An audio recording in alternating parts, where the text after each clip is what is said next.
And we are audio live. Hello. The video is live. I'm going to turn off my webcam because I'm not the star. Yeah. I mean, Aren't you always the star on your own channel? That's true. Well, yeah, but Dennis is the god now. Yeah. But aren't you arguably I'm sorry I didn't quite catch that. May I get that just one more time, please? Dennis is the god now. You get 1 point of inspiration. Welcome, one and all. No, I am joking. Impartiality, not in my game. Welcome, one and all. It's another episode of Voarcel. Thank you all for joining us. We kind of rushed it a little bit last week. It was a bit of a learning experience. It's been a long time since I've DM'd and everything, and there's a couple of different bits and pieces, a lot of moving pieces to running a game like this online that I was still getting used to, things like the audio systems and all that other stuff. A massive big thanks to Jurnis, as always, for handling a lot of the heavy tech stuff in regards to the stream and uploading the videos and everything. Deeply appreciate you. A big thank you to all of our players for joining us. A special welcome to Icy for joining us for this session.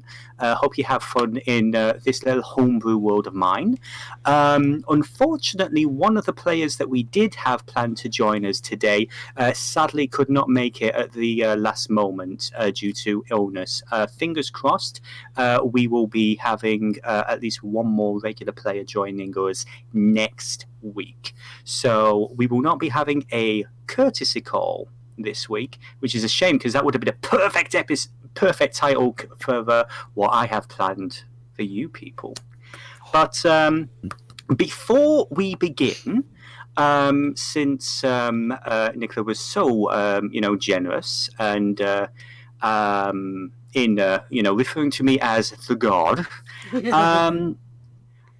what we're going to do at the start of every game now is one of you lovely people is going to explain, for the people who missed it, what happened in the previous session. And if you do a good job, you get a point of inspiration. So, who would like a free little bonus, even boost? Not it. I have no idea what happened, so I'm not prepared. Guess that leaves it to me then. Mm-hmm. Last time on Voarcel. Basically, the party arrived just outside the outskirts of the big city I can't remember the name of. The city of Cusvelgrim, that is fine. Cusvelgrim. However, they decided to stop at the end first, where Jurnis' special pearl was stolen by a young dwarf girl. Pursuit happened, Kay went utterly bonkers and tried to slaughter everything in sight. Handcarts were rolled at the players, most of them missed, as all of them missed, and they basically ended up running into the city and utterly screwing up the DM's plan for the next few sessions. I would say not for the next few sessions, definitely for that session. Anything else happen? And yes, a mysterious face from Jurnis' past, Ajalia, made a reappearance in note form. Yeah. She was wondering what you people were doing following her. At least she assumes you're following her.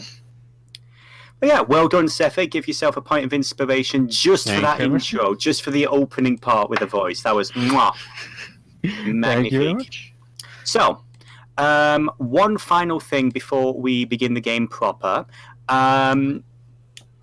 There's been a running gag in the stream that we did last year when we first started running this game, where I am a kind DM or merciful.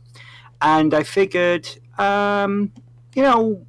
this being sort of like a bit of a low fantasy setting, it's a little bit of a dark fantasy. Things can happen to our characters, and you know, we don't want to like fudge the rules too much. It's a balancing act. You know what I mean? It's like you want your character, you want to have a good story, but at the same time, if there's no risk, what's the point? So, to that end, I would like to introduce you all to a little thing I call mercy. Every single one of you now has 1 point of mercy. You will never get another. From level 3 to level 20, basically everybody gets 1. And if you are ever in a situation where your character is doomed, there is no hope of survival, you may beg for mercy. I love the way But he you phrases only that. ever So, get how pretty do we have to beg? as pretty as you like. Oh, please, go on. I'll give you a snog. But yeah, I love you, but I need my notes. also effectively, if you so desire, if you see another player is in a situation where they need help, then you may use your mercy in order to spare them, with no harm to you. It's just that you have spent your mercy. And also, let me see, what was the other rule? And also, whenever you spend a point of mercy, you can choose for it to be for one person or the entire group. So if everybody is an inch away from TPK, then, 1 point of mercy will buy out a mulligan for the entire party. But again, once it's gone, it's gone. So, with that having been said, we return to the city of Cuz Velgrim. And you guys finally made your way to a tavern. You had you've had a fairly decent, session of drinking. And Jurnis discovered a little note in her pocket from a certain, you always assumed elf, asking what the hell you are doing here. So, the night is yours. What do you do? Okay, so I assume it's pretty late at night at this point. It is pretty late, yeah. You managed to get in just as the doors were shutting. And we've already paid for our rooms, if I remember correctly. Yes. Mm-hmm. Okay. And I did do a search on whether or not I could spot her and failed, I think. That is correct. Yeah. There were a few. It's a fairly busy bar. Looking around the place, you can see quite a few. It's not absolutely packed, but there are quite a few people milling about, and whoever it was who actually put the note in your hand, you've no idea who it could be. Mm-hmm. Well, that's worrying. That means she's here. You mean that double cross of yours? Yes.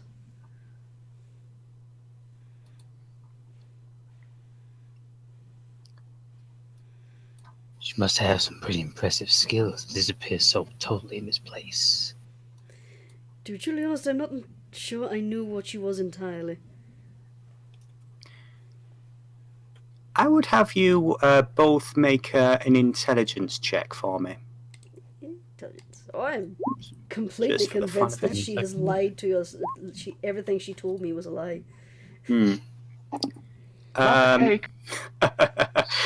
Kay, you have no idea. As for Jurnis, with a 13, there are some abilities, spells, which are, of course, forbidden from use, that can mask a person's appearance. When you first met Ajali, you you didn't really think she would be the type to do, well, basically anything. She seemed like a 14, 15-year-old kid, just a waif. But whenever you guys got into actual combat, you kind of realized fairly quickly that, yeah, she knew what she was doing. And since she has the Black Book, which was apparently being used at one point to raise the dead, you have no idea what else she can do now. Yep. Mm. I'm also pretty sure she lied to us about her age.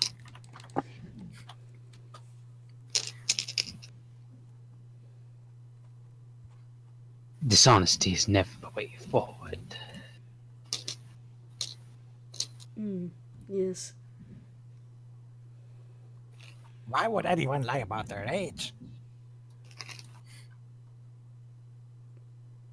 Jurnis just looks to the drink in her hand, and then back to Glor's. Gee, I wonder. It's weird.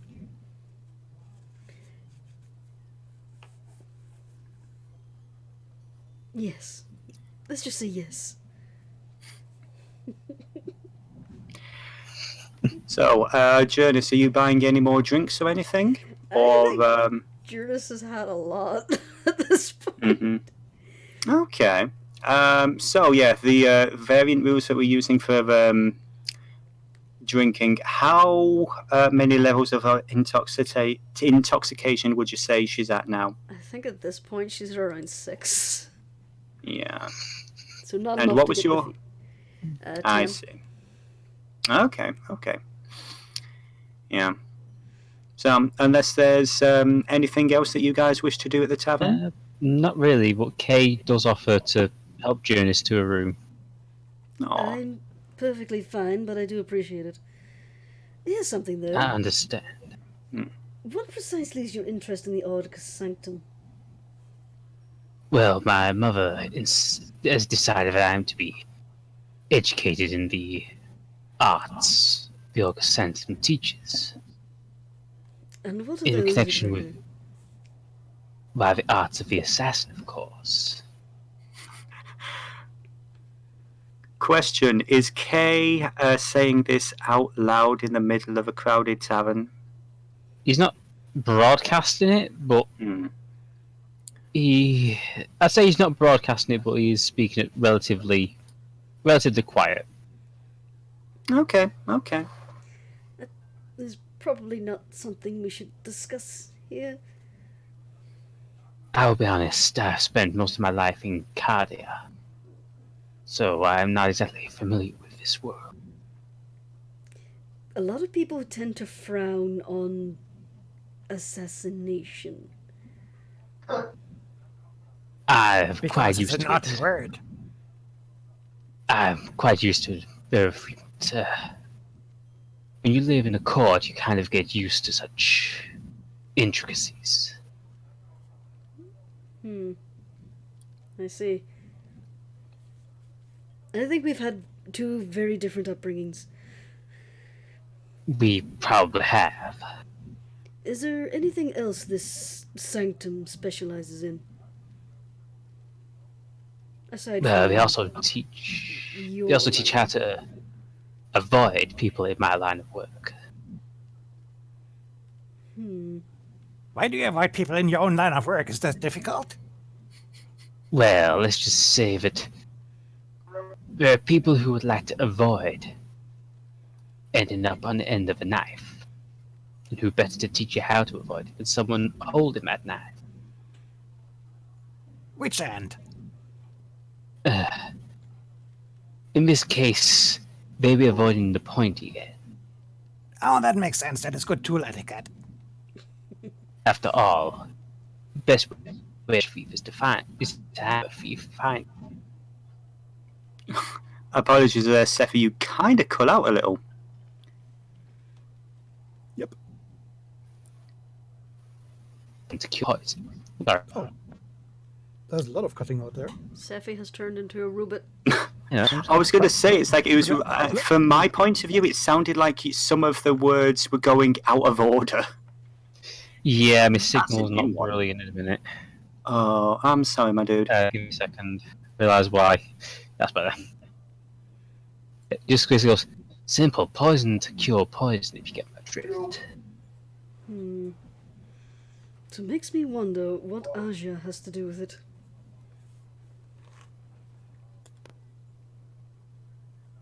Anyway, perhaps we should move this conversation somewhere a little less public at the very least.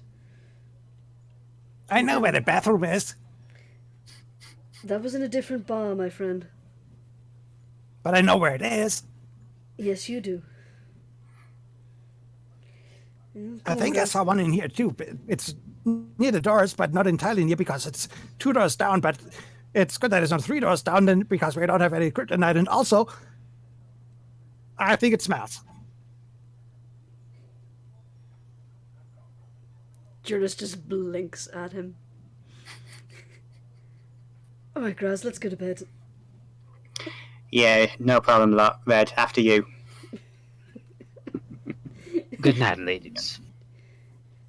For those who weren't here last week, Jurnis is followed by a short goblin. Her hair in a ponytail, one set of bangs covering one eye. She's dressed in various leathers and has a long bow draped over one shoulder. So, you all head to bed? Yep. I'd say so. Okay, then. In that case, let's see. So, you all, at various points, finally put your heads down and rest for the night. The rooms are fairly comfortable. Despite the chill outside, the tavern that you found yourself in is pretty comfortable for the most part. And there we go.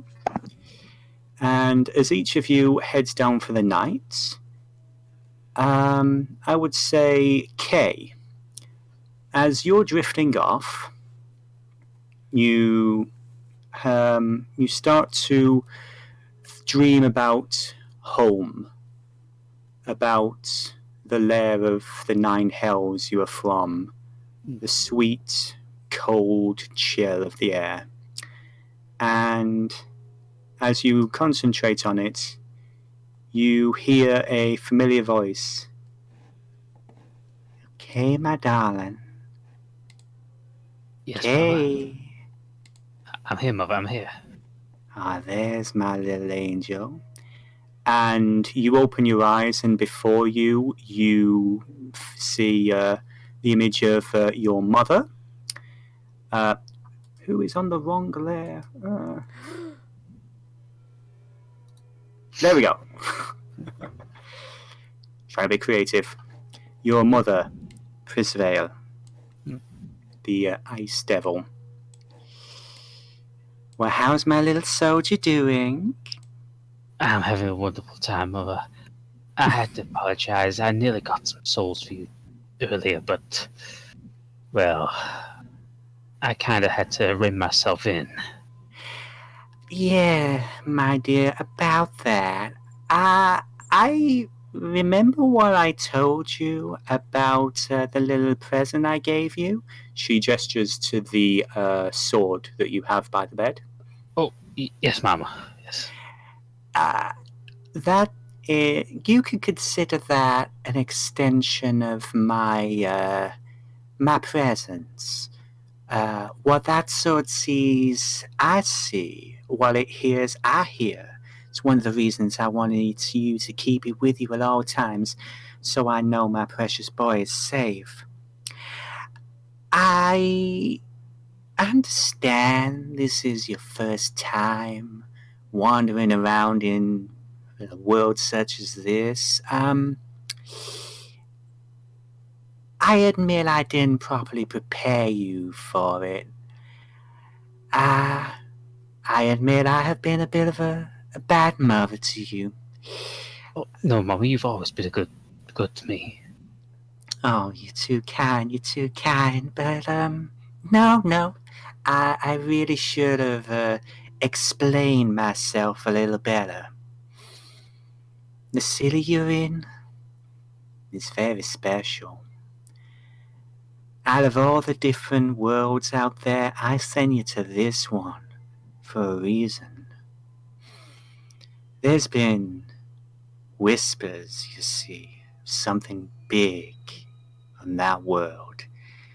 And what I'm hearing, somewhere in that city is something very, very special. Something that might help your little mother in a very big way. I want you to make friends while you're there. Don't worry about the souls. Souls will always come. But for now, I just want my boy to learn. Pay attention. Take your time. Ingratiate yourself with the locals. Hunting down teenage girls in the middle of a crowded city. Well, it's pretty much normal where we're from. But up there, might cause you problems. Mama will always protect her little boy, but up there, so far away from the more well-known spheres, I can only do so much to protect you, my boy. I understand. So all I need from you is patience. I need you to keep your eyes open. Study hard. That letter that I gave you, it's got some special qualities. You'll be able to get in anywhere with it. But for now, focus on the sanctum. Make yourself plenty of friends. And every now and then I'll dip in and give you a few suggestions. Of course, Mama. Thank you. You're a very good boy. You make your mama so proud. I love you, Mama. Percival leans forward and, as if to give you a kiss on the cheek. Mm-hmm. Okay. As she does, you feel a slight chill as her spectral form, passes through yours slightly, and the images sort of drift and begin to flicker around you as you are pulled back into a regular sleep. And as she disappears, she reminds you, just remember, Mama's always watching. And Kay falls back into sleep. Okay. So, everybody is asleep. This is the first time that you have all... this was basically the end of the first day where you all met. Earlier, at the start of that day, you saw something quite traumatic, something that couldn't possibly have existed. You saw a giant... Yes. I'm sorry? Never mind. Sorry, it's okay. I just couldn't make out what you said then, Creech, sorry. You saw a gigantic armor-plated dragon destroy a trading post in front of you. Dragons they can't exist, but you saw it. I would like every single one of you, Jurnis, Glorth, and Kay, I would like you three to roll a D100, if you would be so kind. Oh, hey, they added a D100 option to the quick ruler. Yep. Finally. 12, 67. Oh, look at that. Okay, that's Glorth. Okay. Jurnis. Oh, no. Okay. Glorth. Okay. Okay. Interesting. Okay. So, the night passes, and as all things do, and eventually it comes to the very early morning. But while we are dealing with the morning, and while our main characters are enjoying the benefits of a good night's sleep, let's head over to. Whoops! That was the wrong thing. Bear with me a second. I'm trying to be clever here, and it's biting me in the ass. Here we go. That's the future. That's classified. That's Tony's Okay. house. That's Edit 5 minutes undo. ago. That's- How do I get the map back onto the map layer? You SOB! The Right click on the image. Click the image, right click on it, and it should say layer, and then you can send it. I'm there we go. I'm trying to GM info layer map layer. Okay, can we all see the map now? Yes. Yeah. Also, Thank you. is that the bedroom from the inn? That is the bedroom Yep. from the inn. Yes. Wait, could you not see that? I can see it, yeah, it's just didn't want to Okay. interrupt the scene. Was Okay. Graz a teddy bear again? Was Graz a teddy? Yeah, Graz was fine. Poor Yeah. Graz. She's a good snuggler. Okay, so let me just set this up. There we go. Over here, in the central chamber of the Black Keep. Let's turn that down a little bit. Thank you. We find ourselves in the office of the Watchmaster, a rather dour, unpleasant gnome. You actually don't know the name of Skullface, but he just refers to himself as the Watchmaster. Okay, so what do we have what do we owe the pleasure this day? Oh, it's you. Right, okay, I remember now. Yes, I summoned you, didn't I? What name do we have here? Skullface. Really? Okay, you've got a skull for a face. That makes sense. Would you like to describe Skullface for me, Sephi? Skullface, if you give me a second, I'm just going to have a quick look at the artwork to give a proper decent description. Mm-hmm. He's a 3.5 foot tall goblin. He's got sort of an olive drab coloured skin. He's wearing a long leather coat. Underneath that, he's wearing leather armour. Hidden inside his coat are a number of different weapons, but on his hip is a large 4-chambered revolver, and over his face he's wearing a mask and he's wearing a coachman's hat. Very cool.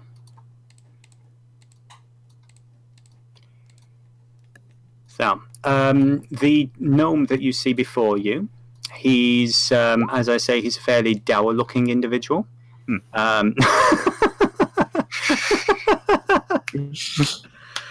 Okay. Yes. Oh, icy. Mwah. Fuck it, just for that point of inspiration to ice it. Yeah. Yeah. Just for that, I love it. Okay. So yeah, anyway, this dour-looking gnome, he's basically in this deep purple and black, like this padded robe. He has these different sets of chains around his neck with various keys on and everything. These fairly thick framed glasses that he's looking over his notes in front of him with, barely paying attention to you. Well, we did have Miss Courtesy planned to accompany you, but she's doing some work for the rat at the moment, so she should be around in a little while. In the meantime, I would appreciate if you would show the new person around. And he snaps his fingers, and Ang, you are sent into this small office. Would you like to describe Ang for us, please, Ison? Sorry about that. Yes. Well, Ang is a 6. Height did I put? 6'6", tall Basky, with silver fur and a cheetah-like fur pattern,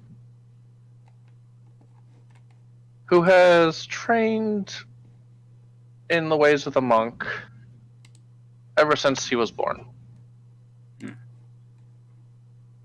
He is currently wearing common clothes, a simple shirt, simple pants, or jerkins, whatever they call them. And that's pretty much it. Okay. The Watchmaster looks over to you with a bit of a raised eyebrow. Okay, yes. I assume you are both, as capable as the usual mob that we hire. Since this is your first day and everything, this is the basic gist of things. We are very busy here at the moment. There's a lot of civil unrest going on. We have a continual problem with the rats. The flipping corpses keep complaining about the noise. We have incidents going on outside the walls with these rabble-rousers. There's a lot of things that we are having to attend to, and frankly, the guard are a little thinly spread, which is why on occasion we are forced to avail us the services of individuals such as yourself. So, this particular job, he fumbles through a few papers and pulls up a particular one. Yesterday, one of the trading posts on the main road towards here, location called Slake, unpleasant little town, was apparently attacked by some group of raiders. Now, there were very few survivors, but one of them, a Father Edmund, he mentioned a conversation between the raiders and a pair of tieflings, a gnome of some strange description, and a goblin. He side-eyes Skullface a bit. Yeah, because all those greenskins look alike, isn't it? Well, especially when you're wearing masks like that, yes. But regardless, we would like to interview these people and try and get a clear idea of what occurred. Some of the reports we are getting from Slig, frankly, don't make much sense, and we would like other opinions on the matter. So, if you would go down... Oh, of course. Our front guard described people matching this description, staying at the Tardy Tyro. It's one of the main taverns. It's just south of the main Siren Charter Academy. I would like you both to go down there and bring them here for questioning. Any questions, gentlemen? Yeah, I'd like to know what the rate is. I'm sorry, Steffi, what was that? I'd like to know what the rate is. The standard rate of 1 gold per person. 1 gold. Yes.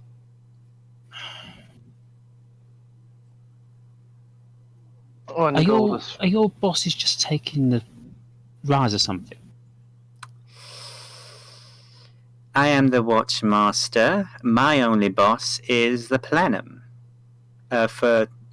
You guys would know that the Plenum is basically the city council. Yeah, makes sense, doesn't it? At this point, Skullface, because actually you can see his eyes through the holes in the mask, and he's just giving this Watchmaster just the complete dead stare at this point. You have done other similar work for us in the past, and we have availed of your services multiple times. I am sure that if you have a word with the Plenum, they may be interested in increasing your rate, but I will honestly that you're not the only mercenaries out there, and there are some who do it for far less. These shouldn't be too dangerous. In all honesty, I doubt they had anything to do with the attack. They were probably just there at the time, but we would just like to know for sure. And he just stares back at you. Like I say, Skullface just goes, oh, all right then. Well, thank you very much for your time, gentlemen. Have them here within the hour or so. Don't let me detain you. And he just goes back to his papers. Okay, Skullface just quietly walks to the door and lets Ang, indicates for Ang to go first, being polite. Aang, of course, bows to the Watchmaster and turns to leave. Okay, so you head your way out of the Black Keep, the large dwarven structure. As you're going down the exit, the halls and everything, you see like the obsidian stone, which makes up the city walls, many of the larger buildings in the area, and you eventually. The main gates of the keep open up, and you are out into the city proper. So, you're basically heading your way down to the tavern, yeah? Yep. Okay. Anything you two wish to discuss as you're making your way down? Basically, Skullface is muttering under his breath. Ang doing anything during this time? No, he's pretty much keeping to himself. Watching the streets, trying to keep a lookout for the description, for the people who described him. Skullface just looks to Ang and just says, "So, Rook, you familiar with the Grim yet?" Not yet. I'll tell you this right now, this place is fucking corrupt. And full of goats. Sometimes that's the flow of nature. Yeah, well, Plenum Council are fucking rotten. If I had my way, I'd be out of here in a heartbeat.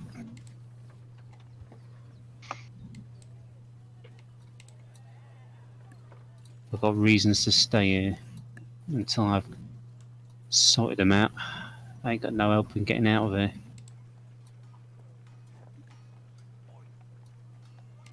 Do yourself a favour. When you get a chance, run. I'll definitely try. Good lad. Okay. So, you eventually make your way past the really loud, annoying goats and get... there's only so many different town sound files that you can find on this, but, they do the job, So anyways, Ones that are you find your way... length, at least. Yeah, that is true. I have a really good one. The only problem is it's an hour long. Ooh. Oh, wow. Yowza. I've had a ton of them, but they're like an hour long. Like a battlefield, forest, but eh. Anyway, sorry, I interrupted. It's all, no, it's all good. It's all good. So anyway, you finally get outside, get away from the outdoors. You're into the Tarditiro. You know this skull face. The Tyro is basically the premier student bar for the city, being right next and an extension, technically, of the Bard's College. Most of the students here have part-time jobs, well, working in the tavern and various other businesses in the area. You wander up to the front, and would you know any of the local barkeeps? I'd say so, yeah, but more by reputation than personal. Okay. You come up to one of the few older-looking people working behind the bar. You forget his name, mainly because the DM never named him. But he sort of like looks at you with recognition. Picking up or dropping off?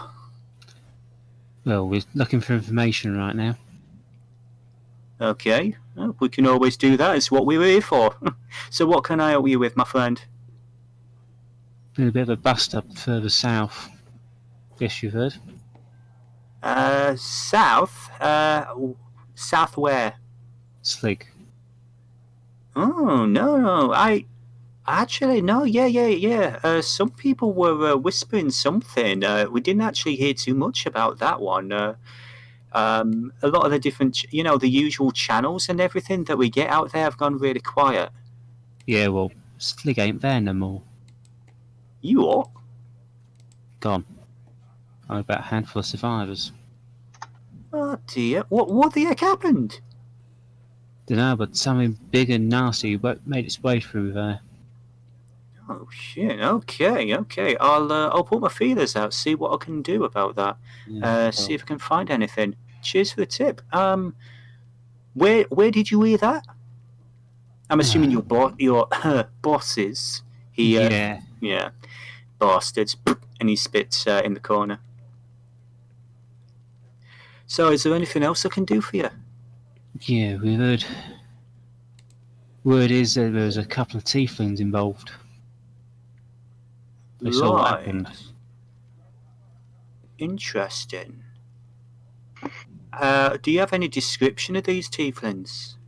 They gave me the usual amount of information, what they're like. I would say as well, for the sake of brevity from that scene, you were given exact descriptions of Jurnis and Kay. One scarlet-skinned tiefling, one weird blue tiefling with spiky bits. See, about 5-footish, scarlet-skinned woman, accompanied by some weirdo with blue skin. A blue skin tiefling, but there you go. Okay. Oh no, they come in all colours, mate. Oh yeah. Trust me, I've seen. I mean, we've got one. Like Siren Charter and everything. They've got one up there. It's like green skinned. Weird. But no. Yeah. Is there any kind of reward for information on these individuals? No reward, but I can make it worth your while. Oh, well, that's all good. It's all good. But yeah, we've got 2 people matching that description upstairs. They're causing trouble? No, they're actually really quiet. They came in during rush last night, after the gates closed and everything. The locals were out and about, making it a bit chilly. When he says locals, Ang, you notice that he does finger quotes. Quick question for Ang. How long has Ang been in this city? I'll say not that long. Maybe Okay. a week at most. Okay. having been around for a week, you would know that whenever somebody does anything involving the locals, they're either referring to the Verils, the rat folk who dwell in the skyscraper-like Veril Quarter, or the undead who hang around the Grey Quarter. All right then. All right. So, yeah, they're upstairs. And, but yeah, they've been fine. They've not been causing any problems. They just came in during rush last night, paid for the drinks. They seemed cordial enough. Actually, now I think about it, one of the other regulars was asking about them. Well, the other regulars. Yeah. It's like, she was asking for a job a while ago, looking for, barmaid and everything. But, I mean, like I say, it's mainly, just students for the college. I said if she wanted to apply, and she said she was kind of, colleged out. Yeah, she comes in every now and then. Looks a bit young, but no. I'm sure, elves. I'm sure she's, Yes. old enough to at least drink a non-alcoholic, Hopefully. Oh, yeah. Let me lead you to him. And he'll go from behind the bar. He'll whistle over this, looks like this half-orc girl, no older than 17, to, stand behind the bar and, take orders. And he will lead you upstairs. While this is going on, Jurnis and Gloth. Yeah. You have had a pretty good night's sleep, all things considered. Yesterday it was a lot. There was a lot of stuff going on. The attack on Slig, the whole, the fire, the explosions, the strange individual who approached you and made you an offer you couldn't refuse. All of that has stayed with you through the night. However, as weird and concerning as all of that was, at least you slept comfortable in the fact knowing that dragons don't exist. So, any ideas that you had that was a dragon that attacked, or any kind of mention of the word dragon, has just slipped your mind altogether. That makes sense. I forget a lot. Kay, on the other hand, you remember everything perfectly. So, Ang, Skullface, and the bartender, who we're just going to call him Keith. Good dwarven name, that, Keith. He indicates to these two rooms at the end of the hall. So, Ang, Skullface, how do you want to do this? Skullface just slips Keith 2 gold for the information. Oh, very kind of you, very kind of you. Try to, be polite. We don't want any damages or anything. Again. Don't worry, Keith. Give my love to your wife. Husband, but okay. Husband, sorry. And he'll just wander off. Spouse. You just say spouse for the sake of it. Give my love to spouse. Couldn't resist. I'm so sorry, but yeah, he'll nod and wander off. Okay. Skullface is going to very carefully check the door. Okay, give me a listen check, perception. Perception check. Okay. Okay, 11. I would say with an 11, you would start to hear the sounds of people slowly waking up and getting up. Jurnis, what is your passive perception? It's not great. It is 12. 12? Mm-hmm. Okay. Wait, it's 12? Oh, sorry. Okay. Yes, 12. Okay. In that case, Kay, as you're listening at the door, can I please get a stealth check from you if you are trying to be sneaky about the fact that you are listening in at the door? It's 14. Yeah, you hear nothing. Jurnis hears nothing. Kay hears Jurnis and... Skullface. Sorry. This is going to be a day, isn't it? Yeah. Skullface, you're able to hear the sound of two women yawning, waking up. I'll be honest with you, Red. I've had worse drinks.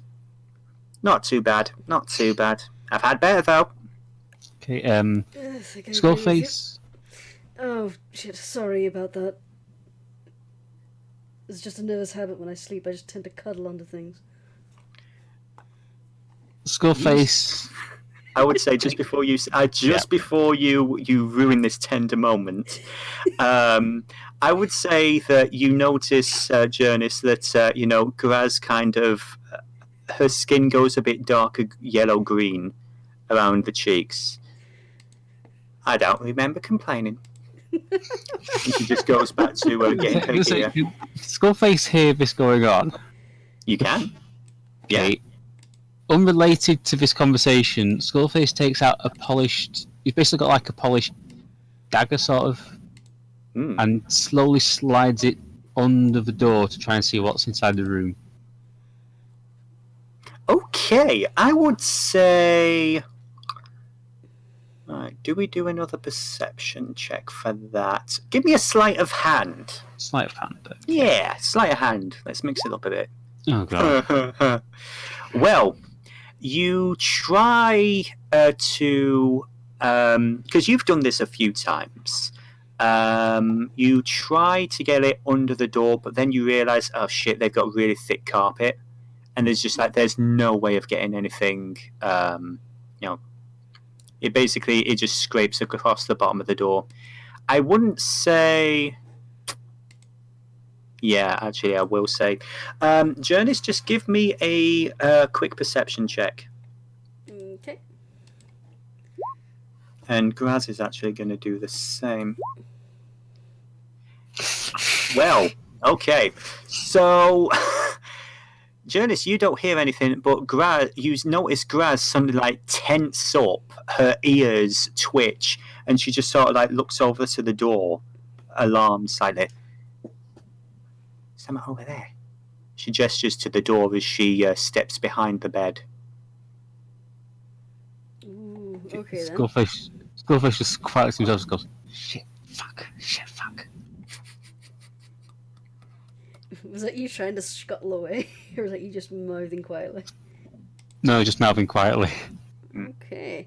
Jurnis is going to go to the door, and she's going to take her rapier with her. Mm-hmm. Skullface kind of gets up, draws himself up, motions to Ang to be ready, and has his hand slightly edging to his holster.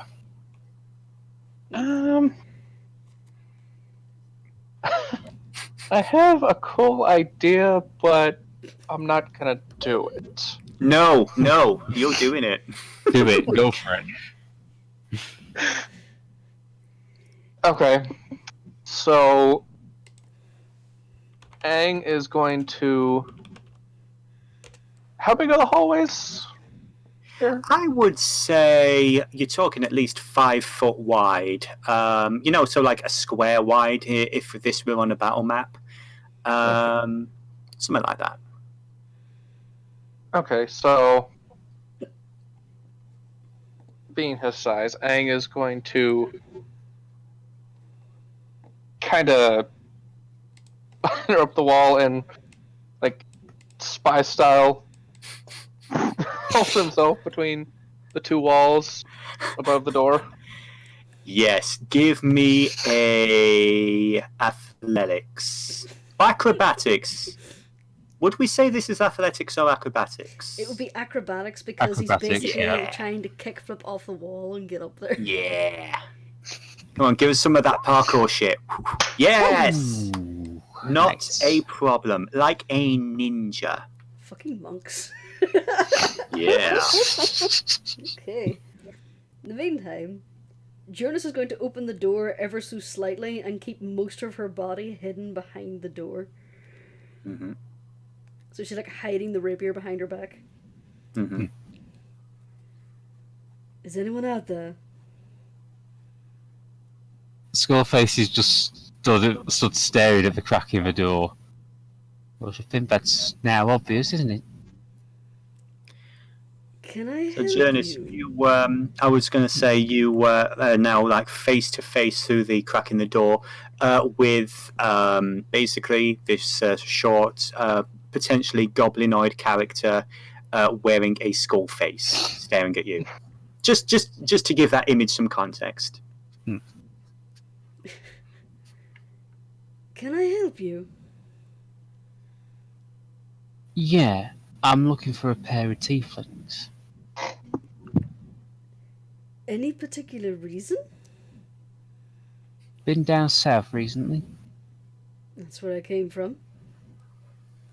See, little place called Slig suddenly stopped existing yesterday. Ah, I see. And I suppose you're inquiring about it?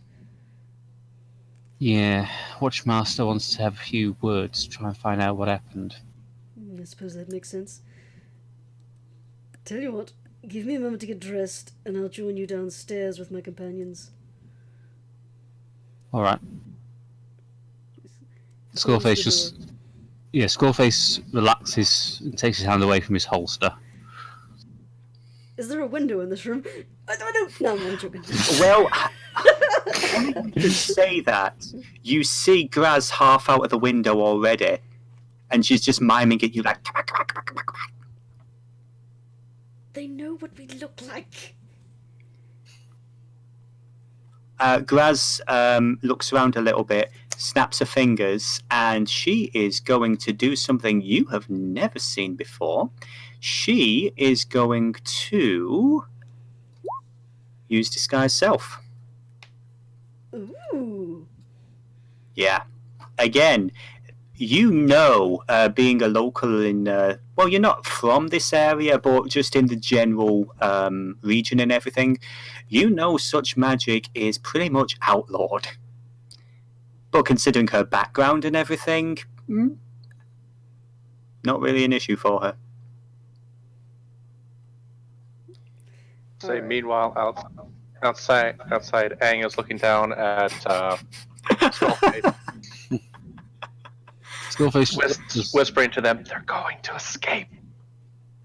Okay, Skullface is looking around for a window to get outside so he can send Aang up onto the roof and.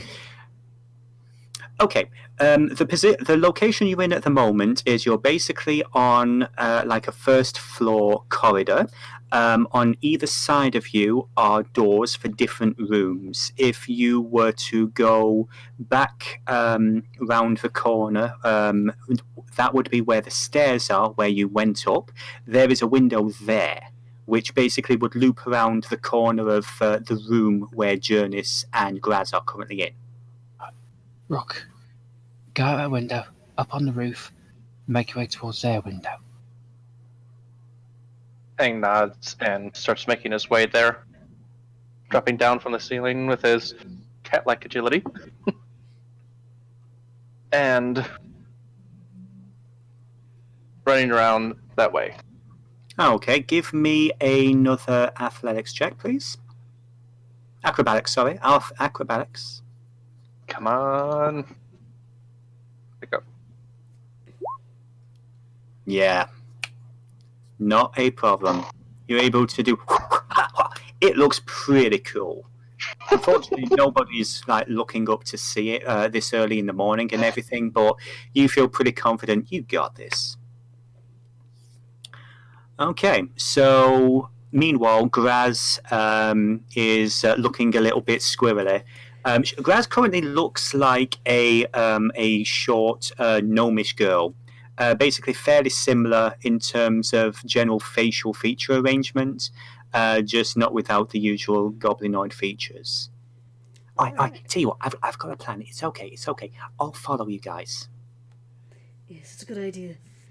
All right. We've got. No They worries. know what we look like, so that's me out the window. You can do that, so you can scamper off.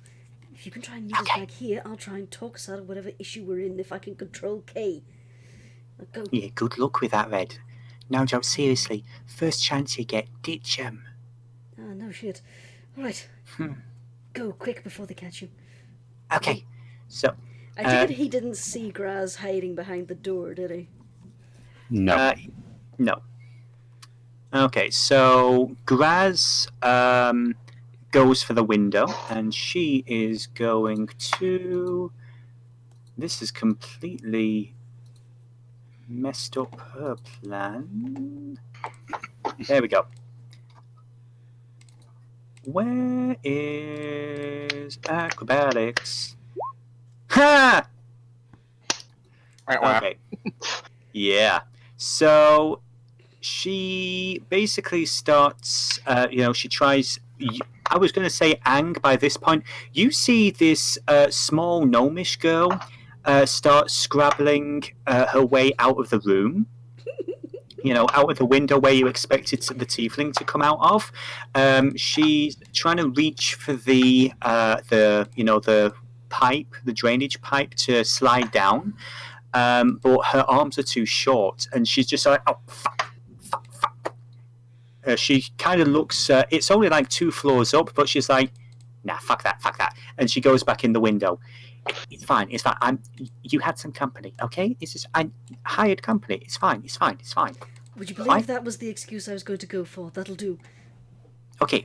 Go on. I'll be behind. Okay, Skullface has gone downstairs at this point. Oh, okay, because I had a little pantomime in the door. Okay. No, he's gone Same here, downstairs. He's going to... Yeah. Ang is hanging out above on the drainage pipe that she was trying to reach, just out of her sight. Okay. So, yeah, are you trying to listen in on the conversation the two of them are having? Me? Yeah. No. Okay. Not the moment. Alright. Like, So from your perspective, all you saw was some gnome girl trying to jump out of the window and then think better of it. Because it's like, oh, fuck that shit. Okay. So, yeah. he might hear, like, but he can't.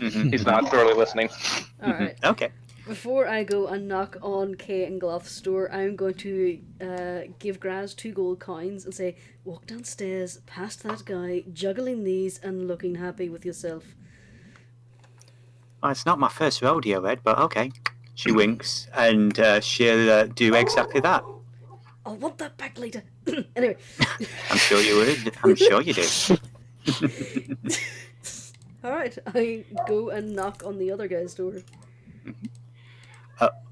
While this is going on, bear with me just one moment, because my dogs are going nuts, and I just want to check what's going on. So, BRB. In the meantime. Nobody even said speak. Aww. I have had Chi in my arms the entire time. Oh, I've lost use of my left arm because she snuggled into it. Kitty? Yeah, my little kitty. Even though she's, like, covered in paint. I think I found out where she got the paint from. Oh dear. God. Our next door neighbour, their house is being completely renovated. And they've got some windows in the process of being replaced. They've been left open for a while. Oh dear. I think she went in yesterday when they were painting the doors. Just through the open window. And started rubbing up against things. Because we know she was wandering in and out while they were doing the work, and she'd just be sitting there getting pets from the workmen. Oh. Aww. That's so cute. Very cute. Mm-hmm. But Now yes. they have cat hair in the paint. Yes. Oh. Have no fear. God has returned to you, my children. But anyway. Praise. Yes, I have lost an arm, but I've gained a floof. Aww. So, yes, Graz basically wanders down the stairs looking fairly smug about the situation. Are you following her? Or are you with Kay? Skullface. Skullface. Oh, no. I thought you were getting Kay. Skullface is downstairs in the bar. I thought you were asking Ang that. No, I'm gonna go wake the others. Be like, Kay, Gloth, we have a problem. What's the matter? Yeah. There's someone downstairs asking about what happened in that little town.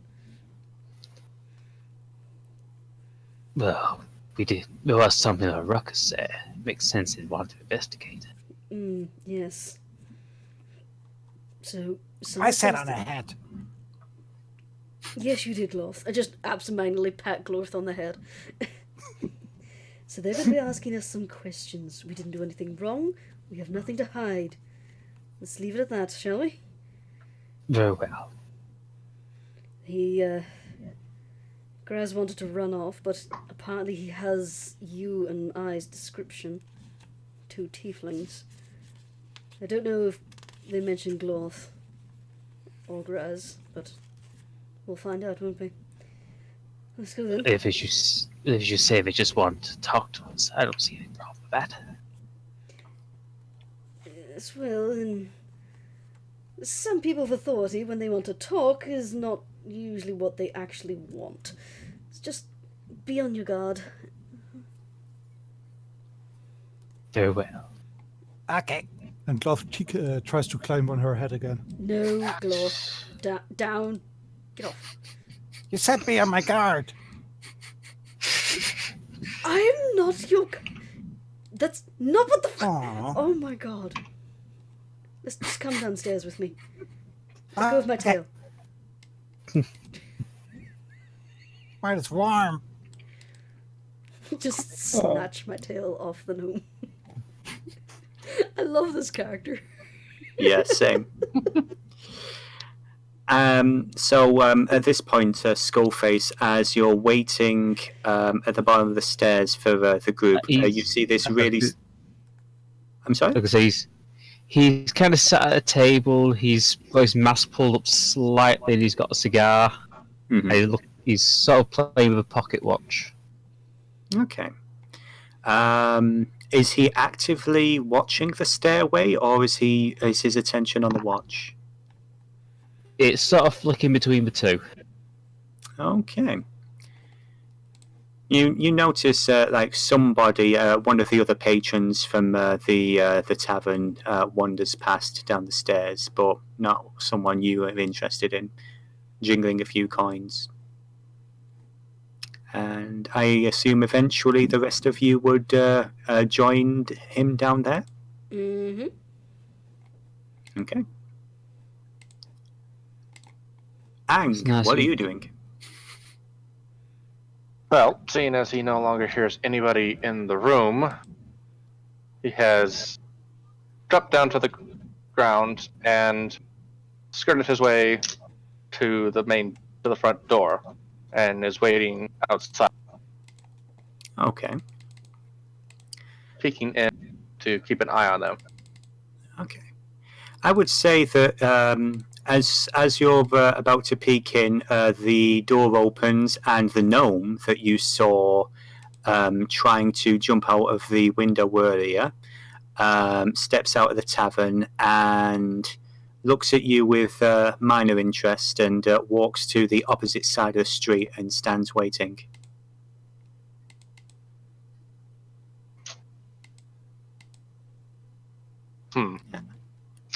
What to do? To think for now, I would let her go, because we're trying to capture all 3 of them. Mm-hmm. Okay. So eventually the rest of you would head out of the tavern? or you'd come downstairs, meet with Skullface. Gloth makes sure to pass the innkeeper and go, By the way, I turned your bed into a reclining bed. Skullface's ears perk up at hearing that. How? By making it recline. It's easy, like half an hour of work. Wait, hold on a moment. Is he serious? Keith have wanders up to the group. no idea. Oh, you were with him, is he? What did he do to our beds? He asks Kay. I don't know, I was asleep. I work very quietly because I have learned it when I was little because my parents said I shouldn't keep them up all night, but I didn't keep them up all night, and because they were up all night, I made my beds recline too, so they don't have to be up all night. Right, okay. If you've done any damage to our property, then you are going to be charged for that, mate. He nods over to Skullface. These are the ones you're after, yeah? Yeah, they're the ones. All right. Thank you for your stay. I hope we have you again. He looks a bit suspiciously at Gloth as he says that. It was a pleasure. Oh yeah, I can improve your other beds too if you want. How do you we'll make a see. bed recline? It's already lying flat. As This is you just just use broken some Jurnis's brain. Hmm. You can see the numbers flying in front of her face. I would say as you guys are heading out, you would notice Keith wandering upstairs to check out Gloth's handiwork. So what has Gloth actually done, just for the fun of it? What has he done to this bed? I'm not entirely sure, but I feel like he's added a mechanism that makes it not only lower down further, but also a lever that, when pulled, can make the bed spring straight up. Did you Okay. basically make a Stena bed? Essentially, but odd. Okay, for that I would like a when it comes to tinkering, would that be a sleight of hand with your proficiency for your tinker's tools? Or an intelligence? I feel like sleight of hand is probably the closest. Yeah. Okay. If we find a different rule, so but plus your proficiency. Proficiency bonus is. Oh man, where is that on the? Top left. Oh, that's on D&D. That's on Roll20. For D&D Beyond, I'm not sure. Oh, it's at the very top next to your walking speed, beside all your Oh yeah, plus big 2. stats. Okay, yeah. With an 11, yeah, you are fairly confident that you made a comfy bed even comfier. Yeah. Whether or not Keith is going to see it that way, yeah, that's Keith's problem. So, you guys head out into the morning air of the city of Kazvelgrim. And hopefully, all the goats can bugger off. The air is still is a bit brisk, but it's a little bit warmer than what it was last night. So, are you, Ang and Skullface, are you leading them straight to the keep? I would say so, yeah. Yeah. Okay. I'm in the rear making sure they don't escape, though. As we're walking, I'm gonna try and strike up a conversation with Skullface. So, this Watchmaster you're taking us to see, what's he like? He's corrupt as every other bastard in that place. A glowing review. Is there anything we should be aware of? Yeah, just watch your manners with him. Ah, he's one of those. Yeah, can't say I like him much, but I don't like many of the people in that place. Oh dear. I have a feeling I'm not going to enjoy this meeting. You may or you may not, that's all I can say. Let's just say, first time I set foot in that place, I regretted it. Gloth, darling, I'm going to need you to be on your best behaviour. That means no climbing on people and no tinkering. Without permission. But those are the things that I'm best at. I know, darling, but sometimes we don't get to do what we like. These people won't like it. Believe me, if you caused any of that lot chaos, I wouldn't exactly be unhappy with it. No, Yes. They're mean, darling. I don't want him to be a nappy. Trust me, pal. People in there don't give a toss about people's happiness apart from their own and their own pocketbooks. Oh, people have trusted me plenty of times before. So as this is going on, you're heading up the main road that you went on before towards the Black Keep. You're going through a couple of different side streets and everything. As you try to head over to the main road, bear with me one moment. We're going to boop, boop, put that there. Since poor Miss Courtesy is not with us today. Oh. So, yeah, Skullface was in the lead. Kay... if you three want to position yourselves however you wish. Okay, Kay'll stay in the centre. Okay. I can see the thing. Oh, there it is. Stupid bar. Okay. Yeah. I will stay about here, yeah. I don't have anything on the screen that is kind of... Lower right. Also, you didn't update Glorth's token. I didn't bear with me one moment. Yes. We have a new token for Glorth. So, uno momento. Yes. Creech did something very nice this morning, just before we started the game. If you want to share that with us, Jurnis. Oh, yeah, sure. I need to pay attention to what I'm doing. Are you alright there, creature? No, it's me. It's not me. Oh, Zephyr. Yeah, There. okay. There's a Glorth. Okay, and that's gonna be... Like, imagine that face telling you he just turned your bed into a recliner.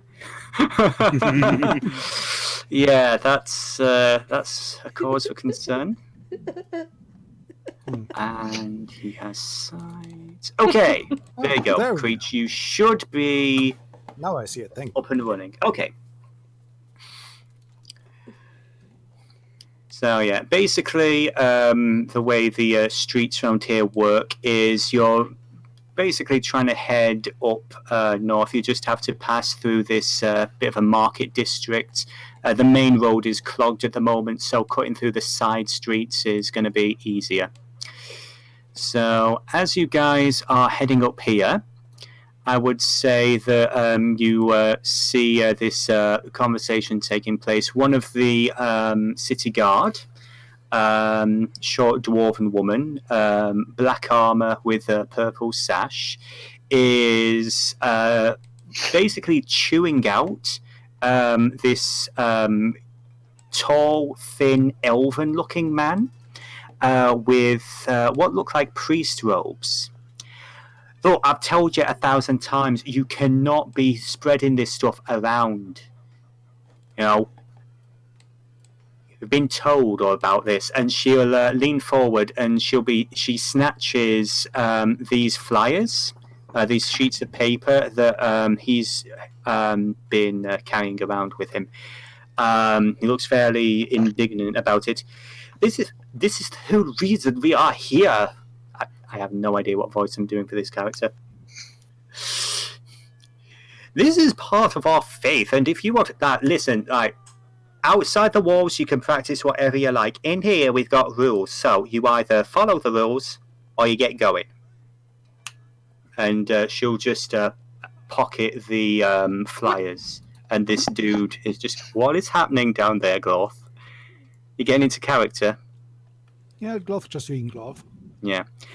And this elven priest type individual just look really frustrated, and they'll wander off the universe. I wonder what that was about. Did any of the flyers flutter away? Make a perception check. Perception. Okay, yeah, with an 18, you see a couple of round here. You actually see this dude reading one. The guard just takes it out of their hand, just gives them a look, and then they just carry on walking. Just going to lift one and have a quick glance over it. Okay. The majority of it, I was going to say, Skullface, do you permit this? He permits it, but he's keeping a close eye on her. Okay. As you scoop up the flyer, a good chunk of it is in Dwarven ruins, but in common underneath.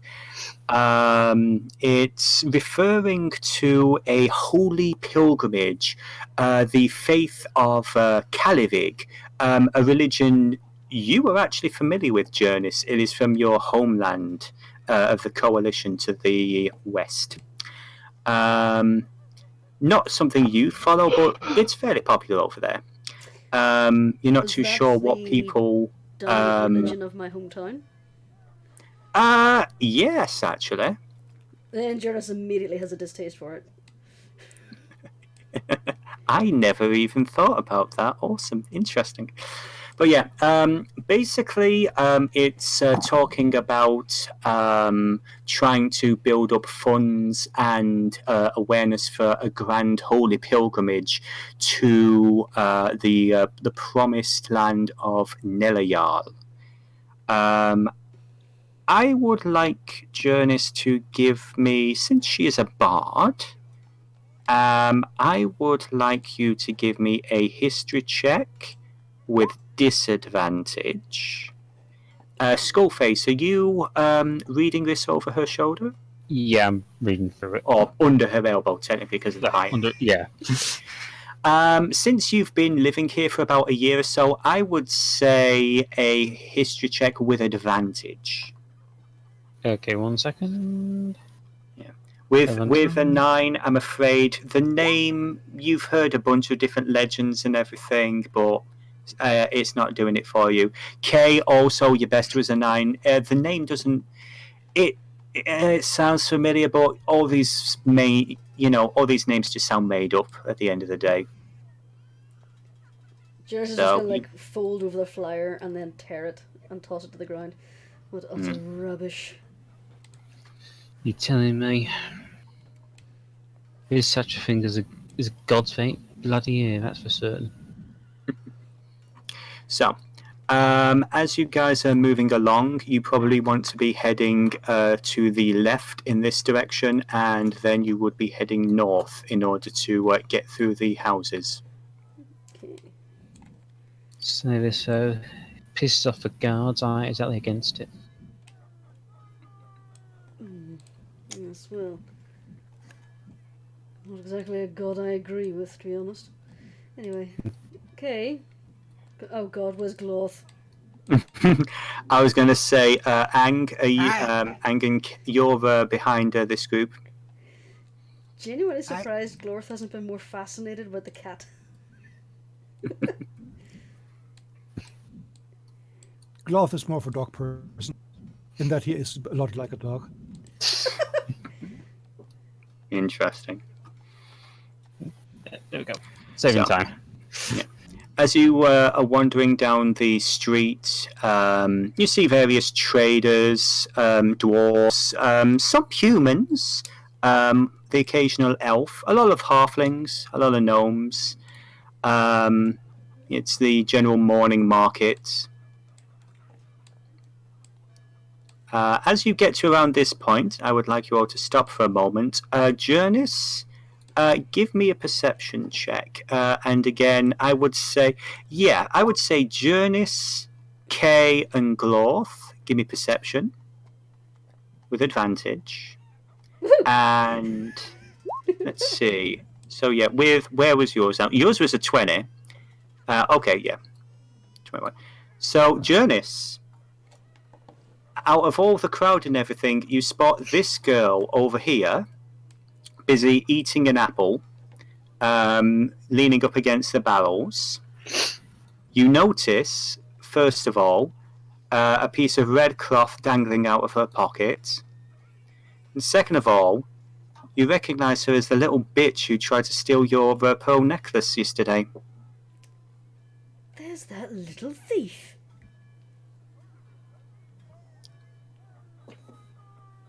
He's not that little. A thief, you say? Let's just say she It ain't. tried to Look, steal something from me yesterday and didn't quite get away with it. But she managed to Look. flee. this ain't got nothing to do with us. We're just going to take him to the keep. That's it. Yeah. Bitch. I know what she looks like. I can attempt to capture her later. Look, we don't do anything unless we're paid for it. While Skullface is saying that, Ang, you're paying attention to this girl, and you look at the red cloth. You do remember that there has been gang problems in the outside the city walls. A particular gang known as the Renro Riders. They identify themselves with various bits of red cloth wrapped around an arm, sticking out of a pocket, something like that. They are flat out forbidden within the city walls. And given the story that you just heard from the red tiefling you're escorting and the red piece of cloth, you might actually make a lot more money capturing this one than you would escorting these two.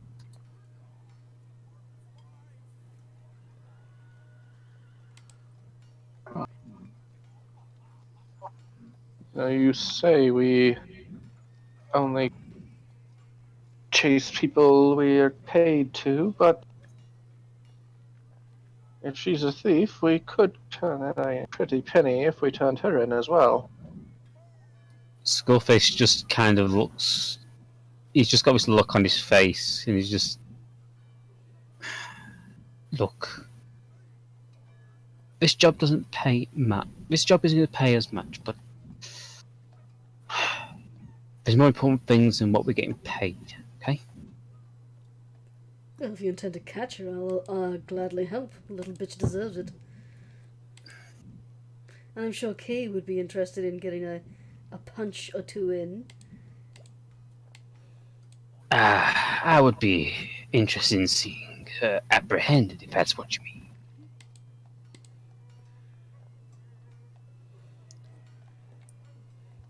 Skullface is just kind of. He's frustrated, but it's not clear why. Is Skullface actually looking at this person now? He's sort of like doing the side glance sort of thing. Okay, give me a basic perception check then. Okay, perception. 1 second. Perception. Hello, darling. Okay, yeah. With a 19, you spot the red rag, and you the penny kind of drops, and you realise, oh shit, they're kind of classed as a terrorist organisation at this point, and I'm thinking. it's at least 10 gold a person. Skullface is just looking really conflicted at this point. Well, You know, I have some rope on me. Okay, he gently takes out his pocket watch, quickly opens it to look at it, and then hurriedly puts it back. she'll recognize me and Kay. I don't know if she'll recognize you and your companion. Alright, but set up a little ambush. You walk on ahead, and then we'll walk closer and drive her towards you. All right. Fine, come on, Rook.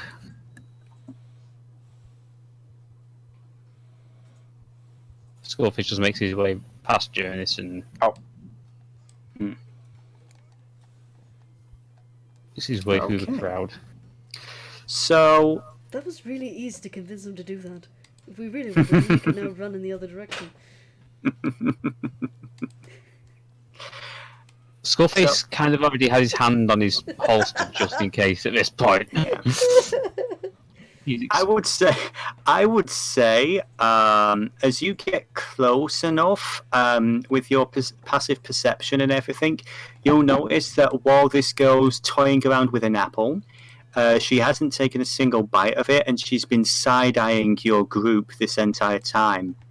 And seeing just you two walk towards her and them stay behind, she's starting to look very wary, and she's going to start stepping back into this alley here.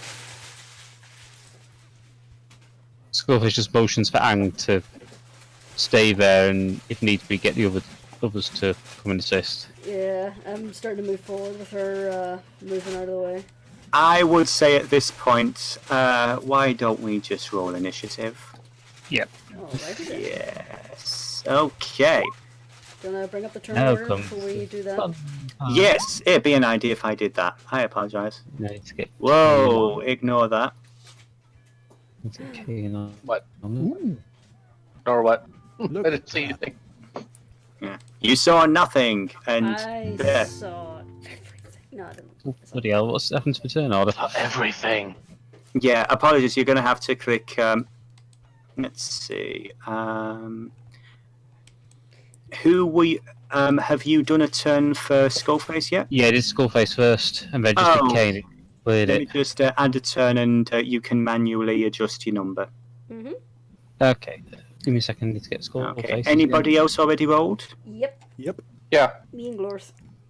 I was Okay. gonna say I can only see. I was gonna say I can only see K and Skullface in the turn order. Right. Anybody else? Yep. Oh yeah, I apologise. Where is the kitty? Everything's black and white. This was such a good idea when it was a book. Because it was cheaper and it was stylistic. So yeah, if you just type in what your turn order was, and once it's all done, we can then do that. So let me bring up her character sheet and her initiative. Okay. Is everybody in? Just about. Okay. Right, Hang on. let's... There we go. So we've got Ang, Glorth, Skullface, K, then 1, 2, 3, 4, 5, 0. Okay. I typed 7. Why you? Okay. A lot of sevens in this. The mighty 7. The magnificent 7. Okay, The so sevens. Jurnis, you are up first. What would you like to do? Jurnis is going to move. Oh, hang on. Let me get my measuring stick first. See how far she can get with 30 feet.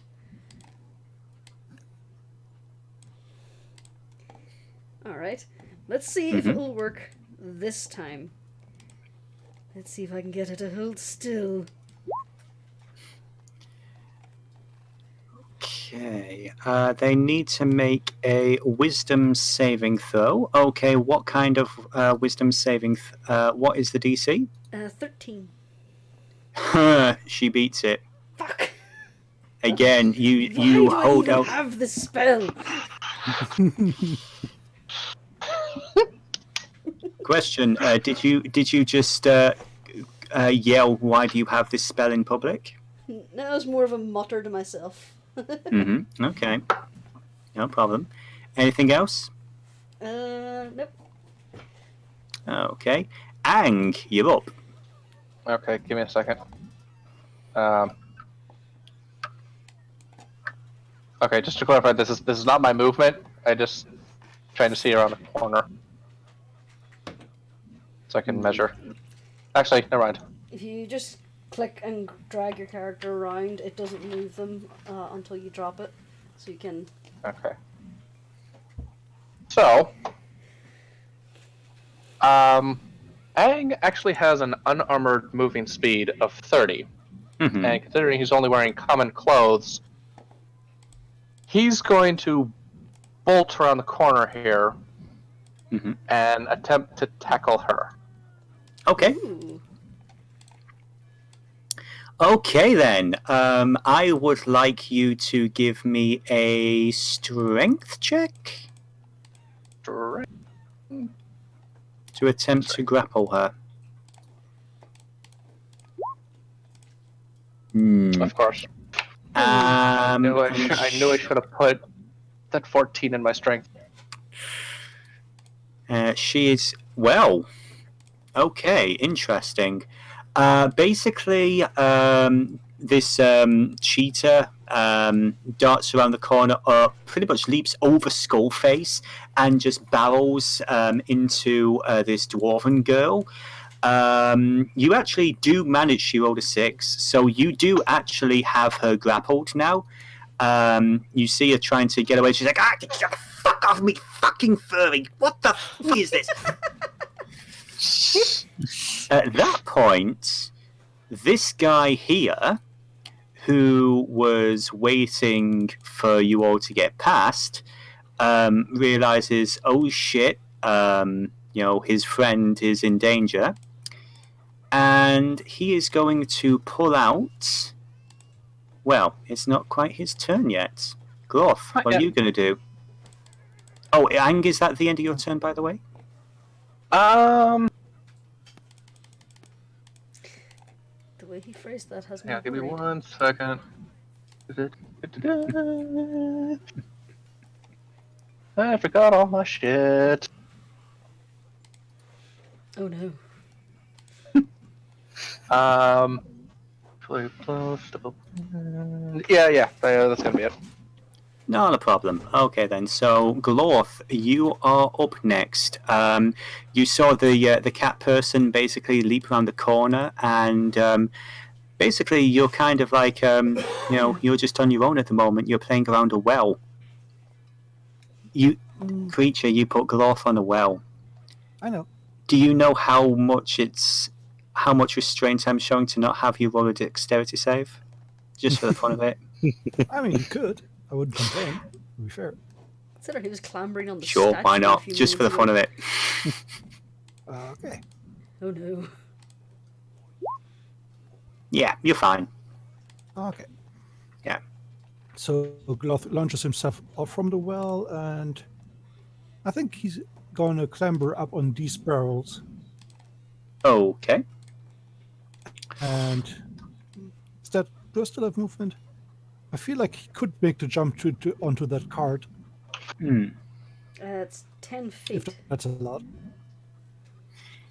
Okay then. I would say if you want to try and jump to this cart, I would say acrobatics. Give me an acrobatics. All right.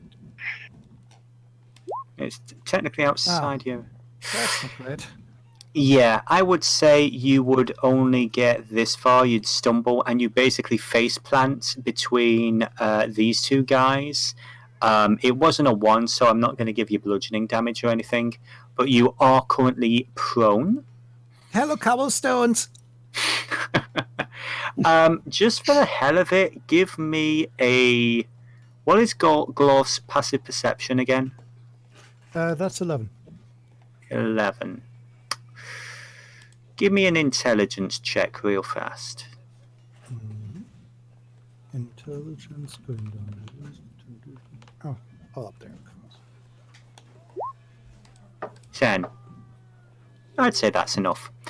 A lot of people seem to be wearing red in these parts. Oh god damn it. Gloth is slightly concerned, but he's also very proud that he figured something out. Yeah, Yeah, you figured something out.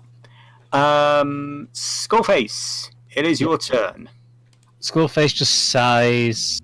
He's going to step round to here, draw his pistol, and aim at this. Can I say, does he notice this guy here? At the moment, give me an intelligence check. Okay, intelligence. 6. 6. No. Basically, Ang has jumped on top of this teenage dwarf girl, and you can just see this citizen looking a little bit alarmed. Look, You haven't noticed the red piece of cloth wrapped around his arm. Look, let her rap. We'll talk to her first. Anything else? That's it, yeah. Okay. Next up, Kay. Okay. And I actually can't see anything, so... What, Kay can't see anything, or...? No, he can't see anything. I can't see anything, because... I have to move Skullface so I can actually see what I'm doing. Oh, shoot, have I not given you... Oh, son of a bee! I am so sorry. There we go. There we go. I'm sorry. Move Skullface back. That was Okay. on me, that. I'm sorry. Just going to measure out my movement so I know what... Cade gets to about there. Well, you did see Glorth face Excuse me. Okay, you saw Glorth take a tumble over there on the barrels, by the way. Right. And, that's all he can... Hmm. Yeah, that's all I can really do. Okay. I would say, because you're in eyesight, just give me a basic intelligence or a perception, your choice. I think I'll go with perception. Okay. Yeah, no problem. No worries. You know nothing. Next up is going to be this lady. Well, you still have, And 30 she seconds if is you want just to going to dash. look at Skullface and Ang with absolute disgust. She does not look happy at you. And let's see, what are you going to do, kid? Let's see. That's the wrong character sheet. I think that this young lady is, first of all, she's going to turn around and she's going to... You don't even see her draw it, it's just there. She's going to take a swing with a short sword that she had hidden at Ang to try and get him off her. Technically, that's when you're grappling someone, that's disadvantage, yes? Mm-hmm. I believe so. Okay, so that's going to be an 11 to hit. Does that... Matt, that misses. That misses, 14. okay. Yeah. Kiri's bowed out. Yeah. Oh, no. I noticed. To be truly honest, I don't care because I'm getting decent audio recordings through the setup I have. Ah, Fair yeah. enough. Yeah, Kiri's more sort of like an emergency thing. Like on the rare occasion we have audio outage. But, Yeah, Kiri's being a little bitch right now. yeah, she's not so sweet. She's a bitch. But yeah, so basically this young girl tries shrugging you off, and she swings at you with this sword. You had no idea where the hell she was hiding that, but you managed to just duck out of the way. However, are you going to dodge the dagger that she has in her other hand? Luckily for you, it's disadvantage, so she doesn't get the nat 20 from her first roll. Yeah. 21, I'm assuming, will hit. Yeah. Yeah. Basically, she swings with the sword. You duck. You don't, however, see the dagger until it's almost too late. You kind of block it with your hand, but she basically manages to glance aside, and you take 1 point of piercing damage. And as a bonus action, she is going to disengage from you. And she's going to break the grapple. Is that how disengage works? Or would that be a strength no. check? She needs to actually escape the grapple first. You can't disengage out of being held. There you go. That makes sense. Disengage Okay. will only mean she doesn't trigger a reaction attack. Okay. Can you give me another strength check, please, Ang? Come on, big money, no, stop! Woo! Yes, this bitch ain't going nowhere. Yes? And Stay down. since we've started no, getting swords out, Another. I think it's time to start mixing up the audio a little. Dramatic battle music. Go! Pew.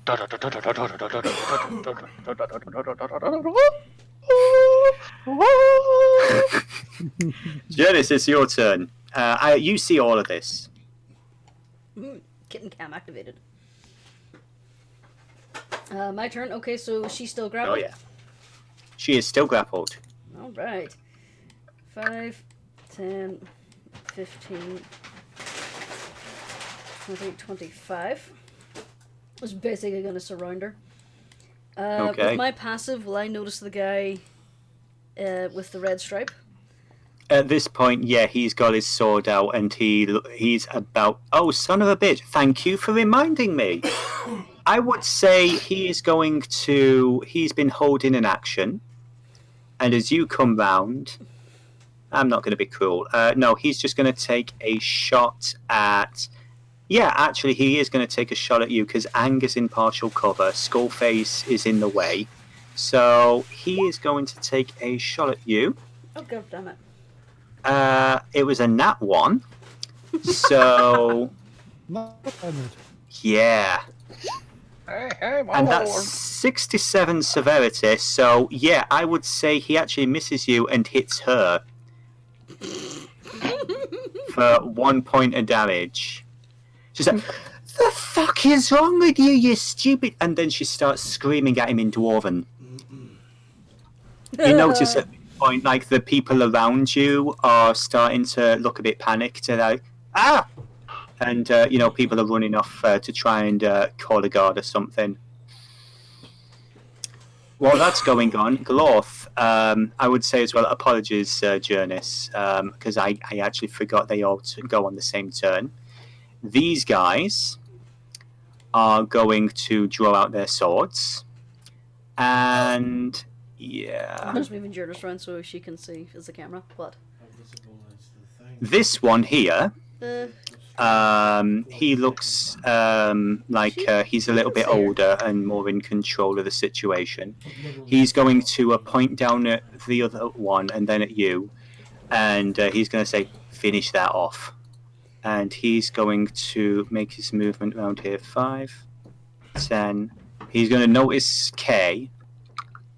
He's going to smile. 15, 20, 25, 30. Because at the moment, Kay doesn't realise that there's a threat from this individual. And what's he gonna do? I think... Yeah. There's a hand crossbow.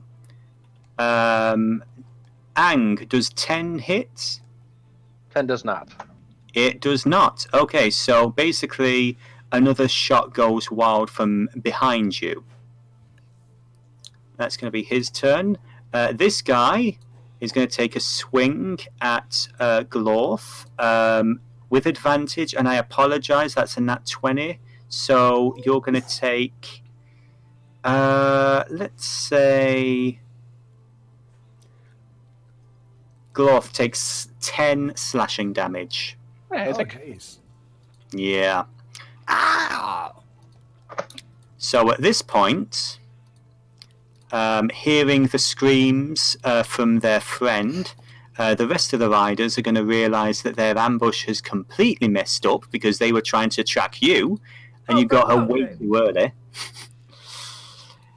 And I think, let's see. You know, I wanted to be popular, but this is not the way I meant. oh, hey, real quick. You said she was shouting in Dwarvish, right? Yes. Okay. My character knows Drovers. Okay, yes, you're not sure how old this lady is, but you don't think she should be using language like that. So she's just swearing. She's not like shouting out commands or anything. In all fairness, there was a sense like, "Get these fuckers off me!" So it does appear that she's calling for aid. So that is their turn. Where's the turn order gone? Yeah, I was going to say that. Oh no, there we go. I am sorry. They're on the same turn as her. Ignore that. So, Ang, it is actually your turn now. Right, give me 1 second.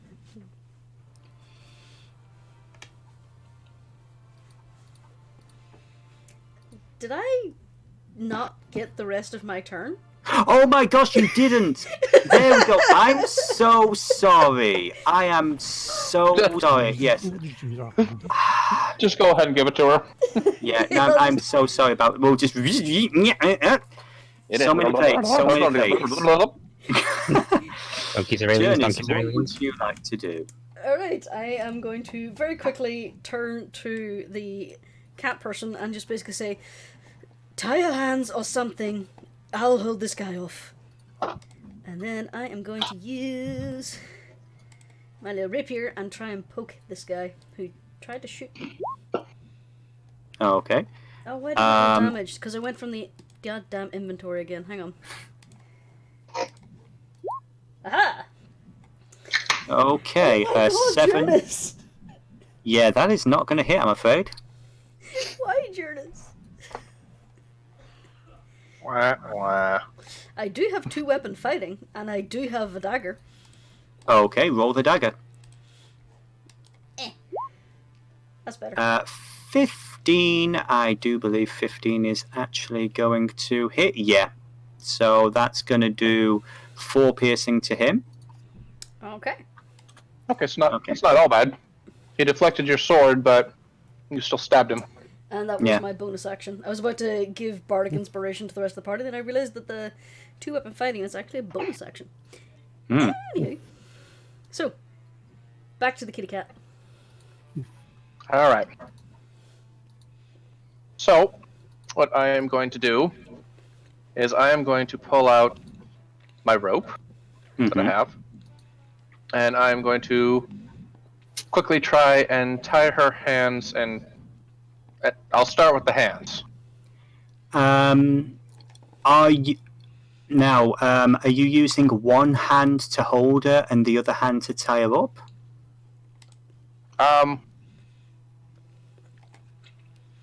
Since I'm basically on top of her, I'm going to be using my body weight. You're holding her down. Okay, yeah, no, I'll allow that. That's fine. So what would I need to roll to see that? Yeah, so let's go with strength again. Okay.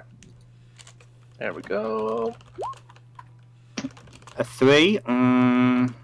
I don't think that's going to work there, I'm afraid. Let's see if she rolls a 1. It's possible. Come on. That's an 11. She kind of shoves you off. She's still prone, but she is no longer technically classed as grappled. All right.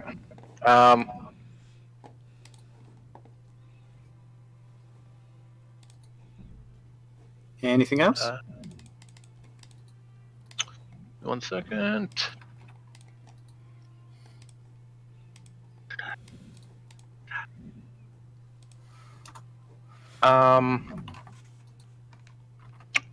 I think that's gonna be it because I don't think I have a viable bonus action right now. So No problem. Okay then. Next up is going to be the Gloth. Gloth, this very mean dude just took a swing at you. What Gloth would like to try is to slide between the guy's legs and kick his legs up from behind to kick him in the butt. Yeah, give it a shot. That would be, I would say, acrobatics.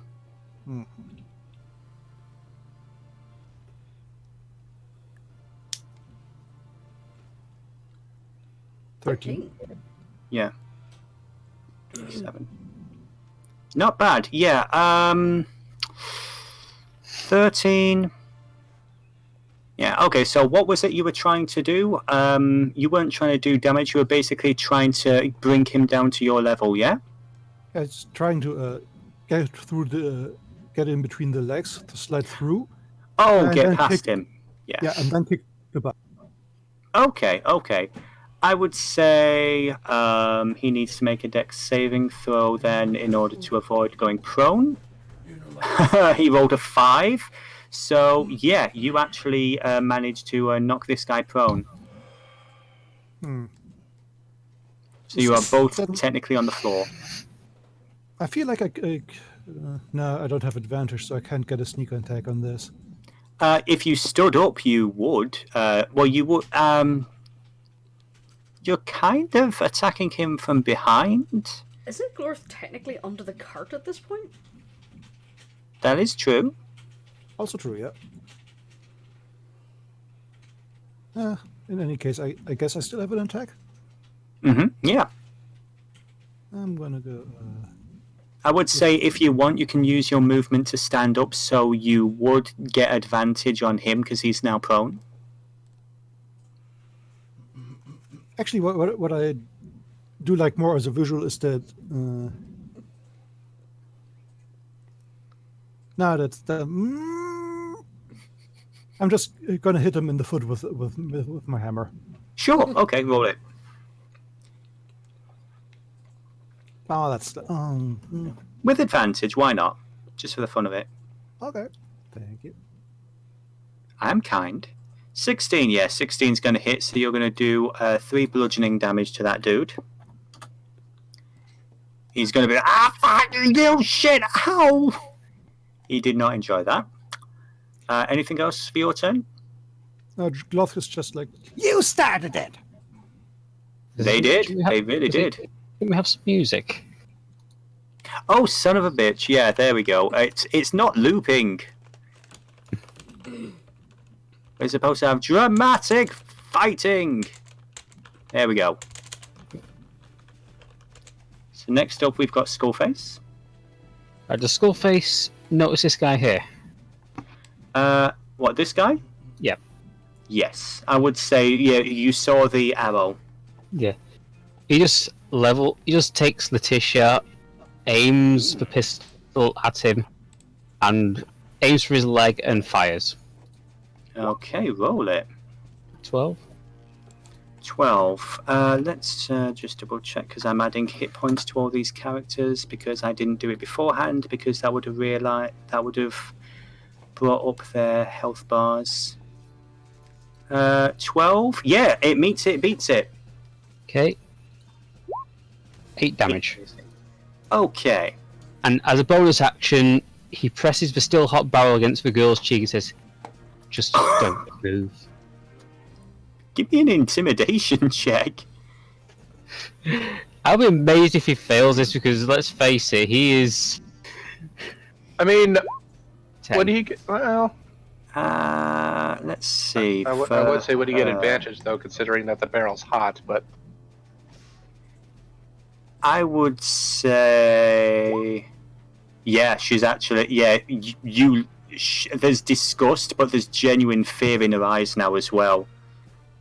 And I would say, just for the sake of it, you've done 1 point of damage to her from holding it against the cheek.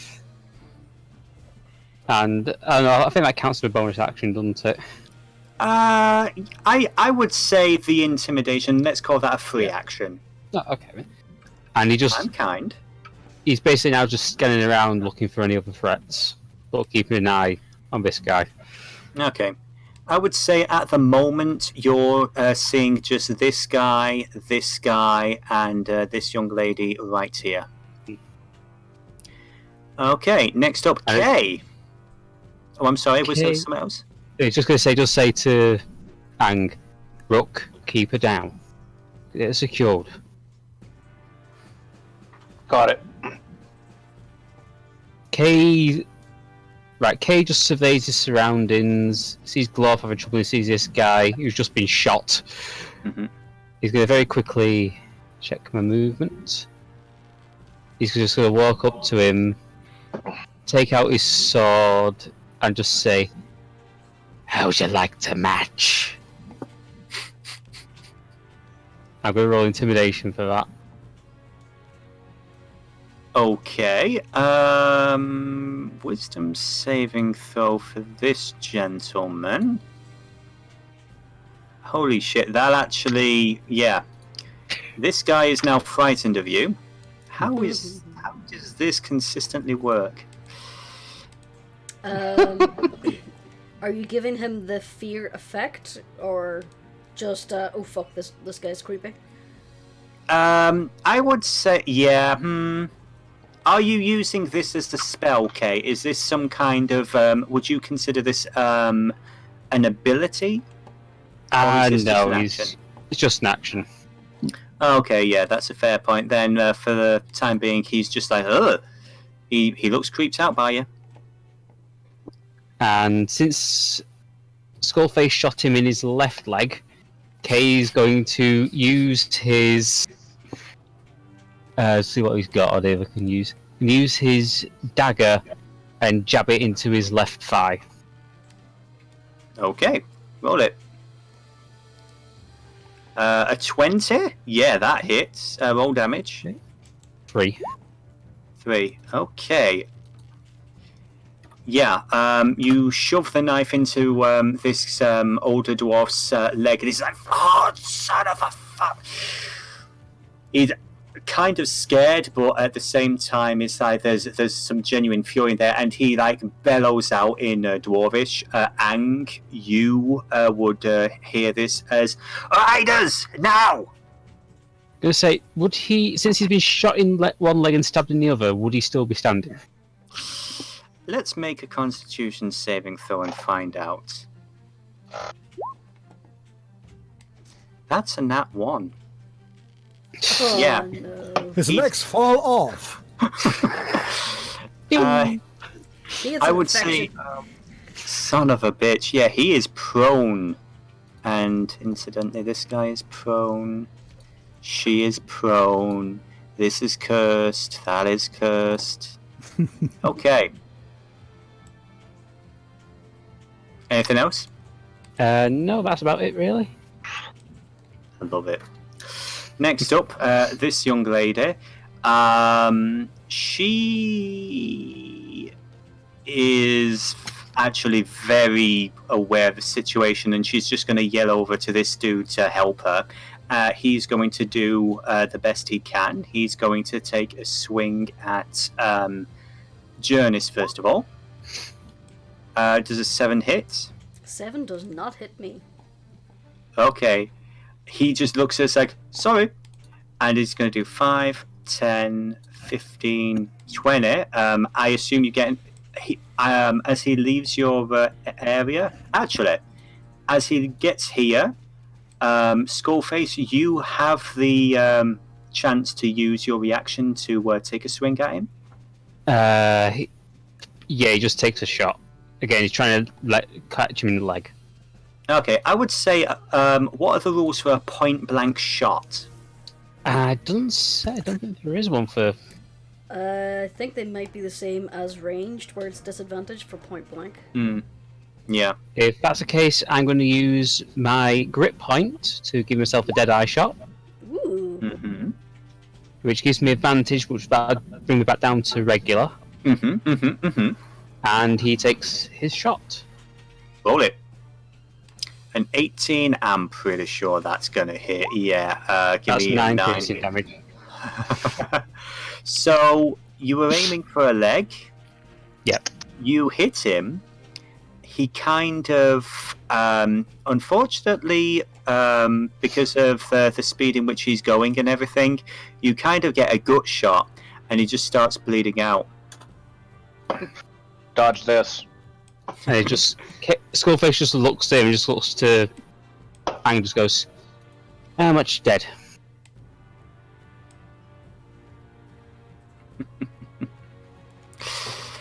Yeah. Okay. She's not happy about that. Oh, so I'm assuming you asked how much are they worth dead? Yeah. Probably There we go. about half as much. Ah, fuck. Yeah, you know the going rate's about 2.5, 3 gold. Fuck. Now we've got to drag a corpse with us. Incidentally, while all this is going on, the townsfolk at this point are just like, ah! Everyone's freaking out. And, oh my gosh! Oh my gosh! Ah! Panic! Panic! Panic! So yeah, this dude is gonna get up and he is gonna take a swing at Glorth. Does a 12 hit? Let me check. I think so. Still 12. No, 13. Hooray! Awesome. not- Okay, so that just misses. He's gonna look really annoyed and start running over here, giving you an attack of opportunity if you want. Oh, sure. That's going to be another kick in the butt because that's coming now. Sure, roll it. 16. Okay. Hi. You hit him, but he doesn't feel anything. So that's 5, 10, 15, 25, 30. Yeah, he gets over here and he just like yells over to his friend, who is going to do 5, 10, 15, 20, 25. Just going to come round here, and he's going to peek around the corner, take a look at Glorth, and let's see. He's going to, I would say, yeah. You notice that under the cloak he's wearing, he's carrying a heavy crossbow. That is going to go right over your head because he rolled a 7. 5, 10, 15, 20, 25, 30. 5, 10, 15, 20, 25, 30. Yeah, I had them all positioned up here for you. 5, 10, 15, 20. Yeah. And Jesus. these two are each going to. Yeah, Glorth is kind of in a sandwich at the moment. Oh dearie me. So this one is going to take a shot, and completely misses because that's a 6. So, and this one again ranged with a heavy crossbow. That's going to be. Does 18 hit you? Oh yeah, it does. Yeah, that's 1d10. I was gonna say, I just assume Glorth is hard to hit because he's constantly vibrating with manic energy. Yeah, you take 3 piercing damage, Okay. and that is going to be the rider's turn. Next up is Jurnis. Jurnis, okay. Sadly, Jurnis has You've got no hood on idea your what's shoe. going on over there. Yeah. Yeah, you can't hear anything. So, she is basically going to point her rapier at the young girl and just basically say, "Remember me? How about you just give up nicely and you won't end up like your friend here?" Shh. In response, she spits at you. There's this look of genuine. Ew. It's the same expression that you remember from the village. And in all fairness, though, you have noticed that she's given that look to everybody in the group so far. Alright then.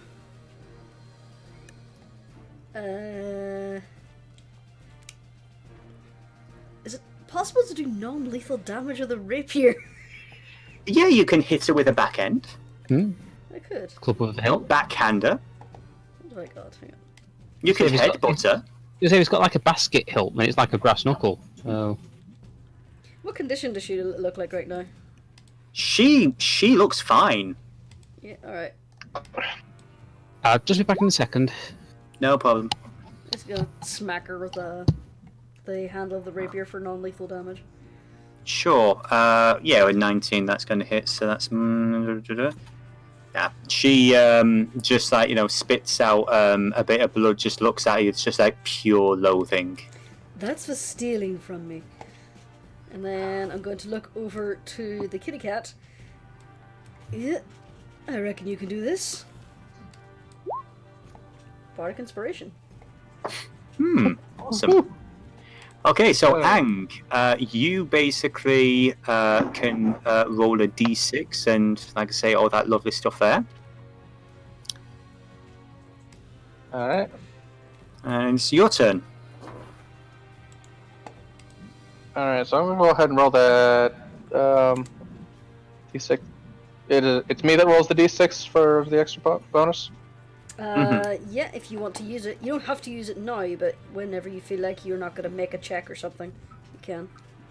Yeah, the same also goes for, I think it was one of Sephi's characters for the story at the start, and I think Jurnis for referring to me as God. All right. So what I'm going to do then is I am basically going to try to punch her in the temple to knock her out. Ooh, Yeah, that's going to hit. Does she need to make like a... That's just Yeah. That's I just would an unarmed say- strike, basically a punch. Yeah. I would say you do the unarmed strike for the flavour, and because there's so many other things that you need to be worried about right now just around the corner. I would say she needs to make a Constitution saving throw in order to not be stunned. And for some reason her character sheet closed. Vanished. Erased. Existence. Yeah, she looks a little bit cross-eyed at that, and you get the impression that she has been stunned. All right.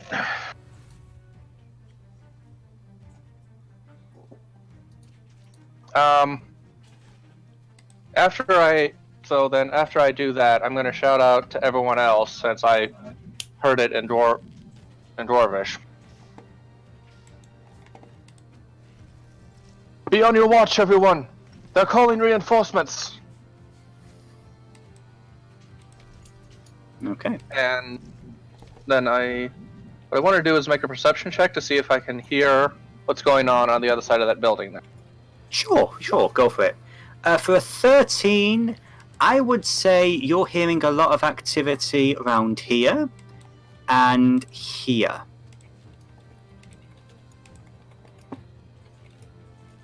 So I would then look to both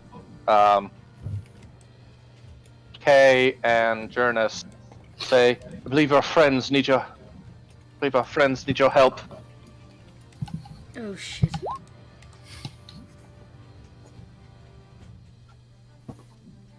Okay. Next up is going to be Glorth. Glorth! So many people want to come say hi. Do I I just already- want to give you some hugs. If I were to Bring the try to camera. run off southwards, would any of my opponents get an attack of opportunity? If you stepped to the side, you wouldn't know. If you moved 5 foot to the side and then ran past them, you would not be in melee range with any of them. Okay, yeah, then Darth is going to try that, because as much as I'm tempted to do a Mario from Zangief to Zangief, I would like to survive. Yeah. Okay, so down here it is. Okay then. Anything else? Yes, he says. Hi! I'm Jurnis bleeding! isn't- Jurnis isn't there, she's just a camera.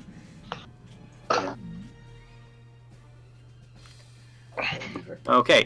Anything else with your turn? I think that has to be it. Okay then. Next up is going to be Skullface. Is Sephi back? Yeah, I'm back. Okay. So I'm guessing the girl's secured now. Yeah. Right. Oh. So you're using your action to tie her up as her friend's blood pools around her face. Yeah. Good. So he just ties her up, and that's a strength check. I would say at this point she's not able to do it. She's woozy. Ang basically clocked the fuck out of her. She's a little bit dazed, so she's not struggling. Right. So he just quickly ties her up, and then he's going to make his way to here Hmm. and try and peek round this corner. Okay. Because he knew which way this guy was running, so I was going to move myself. Right, so I can see those two guys then. Yeah. Right, I'm going to wait here and just going to motion to Ang to come over. Okay. Next up is going to be Kay. What does Kay want to do? Kay's just stood over this guy and he just goes, "Stay there." And he's going to, as he can say, would you notice Glorf? Well, Glorf is currently behind you at the moment. If you're staring at this dude, then probably not. Right. So there's not really much you can do except just stand over this guy gloating, essentially. But he's gently easing the dagger back into the wound. Yeah, just give me an intimidation with, I would say, advantage. Okay, intimidation, please put it to advantage.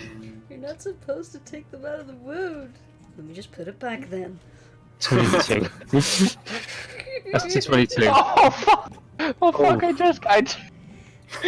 Has anyone seen the movie Kung Fu Hustle? Yes. No. Yes. Oh, I went to see that in the theatres. It was glorious, man. Glorious movie. It's on my list. While I'm waiting, I'm going to find that scene Yes. that I'm thinking of, and I'm going to post it in the player chat. It's wonderful. If you've never seen that movie, I heartily recommend it. Okay. But the dub, yeah, I'd say the original with subtitles, not the dub. Just give me a sec. I'm just going to have a quick check and see if I can do this. Mm-hmm. Magical. Next. No, I can't. They were thinking of doing. No, that's about it for K. Okay, no problem. Okay, so next up is going to be the rest of these guys. He was pretty intimidated. He doesn't appreciate the fact that you... Oh, by the way, just roll damage for the dagger real quick. Right, sorry. 1 second. So it's already him, so you don't really need to roll the attack, just the damage. I'll roll it anyway, just so I can do the damage. It's free. Yeah. Okay, yeah, he does not appreciate that. So what he is going to do is he is going to use his bonus action to disengage. Let me see, actually. Yeah, no, first of all, we're going to have 2 of these. Does 11 hit you? Nope. Okay. Does 20 hit you? Yes. Okay, then. Basically, with your hand still on the dagger that's in his leg, he takes 2 swings at you. The first one misses. The second hits you for 24 slashing damage. Jesus. Wait, is that right? Oh, there we go. No, that was for advantage. Holy shit, I was going to say. No, that's 7, 8, 9, 10. That's 11 slashing damage. If he's prone, isn't that a disadvantage? Oh! So yeah, it's only 20. So yeah, just take 7. Only 7. Just 7, right? Because he rolled a 20 and a 24. Right. Hang on, I'm not sure if that's... right, let me double check. Rules. I know prone is disadvantage, though. Yeah. I will say he's going to use most of his movement to get up. He's going to bonus action disengage. Yes, it is disadvantage while you attack when you're prone. Okay. I would say then he would have tried to get up before attacking, but nah, I didn't say that, so he didn't. But he's up now, and he is going to use his bonus to disengage. And I would say 5, 10, 15. And Kay, if you want, you've got an attack of opportunity against him. Yeah, Kay just moves to the... I'm not sure what the range on this is, but it's a whip. Okay. I don't think you can move. Oh. You can't move on a reaction. Nope. But Right. as he's moving away, so say once he's got to this point, you can use your reaction. Right. I'm going to use the... Its title's a Kusari Gamma. It's basically a chain with like a sickle on the end of it. Mmm. So a Japanese weapon. Yeah. Kay just drops it, swings it, and sends it towards him. In an arc. Okay. Yeah, that's going to hit. Okay. 3 slashing damage. Okay. Yeah, he is pretty badly hurt. He's moving a little bit slowly because of his legs, but he is definitely trying to GTFO. These guys over here, why do I always have so many? 5, 10, 15. This dude is going to, first of all, 5, 10, 15, 20, 25, 30. These two are... Yeah, these two are going to try and take a swing at Glorth with advantage. I don't know. Yeah. Dodge it! Dodge it! Oh, and fun fact, they have multi-attack. Oh no. There's Oh, a I'm dead. 16 hits. Oh yeah. Give me a... just for the fun of it, roll me a d6, please, Glorth. A D6. Okay. Yeah. Uh, Because for these, it does an auto-roll Oh. damage. Sure, no, that's okay. So you take 6 bludgeoning damage for the first attack. Second, does 22 hit? mm-hmm. Okay, give me another d6, please. Okay, that's okay. You only take 5 bludgeoning damage from the second attack. So the total of that is 11? Yes. 11 out of 6 remaining points. Okay. Mm-hmm. This guy is going to take a swing at you with his scimitar. Oh shit, does 18 hit? Oh yeah. Yeah, okay. How many hit points did you have left? Oh no, the last hit already put me in the negatives. Oh, no, he would not have bothered then in that case. In that case, he's gonna... How much movement did he use? He was over there. I would say in that case, as a retcon, he's instead going to ignore Glorth, and he is going to take a shot at Kay with his crossbow. Does 10 hit you, Kay? No, it does not. Multi-attack, I think, is only with the same weapon. Yeah, no, this is a different character. Oh, right, okay. Sorry. Yeah. No, 10 doesn't hit. Glorth has a few people on him. So 10 does not hit. Okay, so as you're watching this dude, an arrow whistles over your head from behind. Right. And you also, I would say as well, you hear the squeak of a Glorth. These two, 5, 10, 15, 20, 25, 30. These two are going to take a swing at Skullface. First attack, 21, does that hit? That hits. Okay, give me a d6. Okay, D6. Okay, you only take 3 bludgeoning damage from the first one. 17 The hits second as well. attack. Okay, again, give me your d6. 2, 4 bludgeoning damage.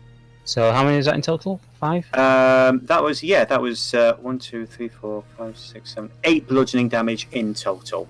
Right, 1 second. Okay. And the dude next to him is going to take a swing with his scimitar, and that's going to be a nat 1. Mm-hmm. So, yeah, he just completely whiffs it. And These these aren't very two... good mercenaries, are they? No. Yeah, they're street thugs. 20, 25, 30. Yeah, Jurnis recognises the class 5, 10, 15, 20, 25, 30.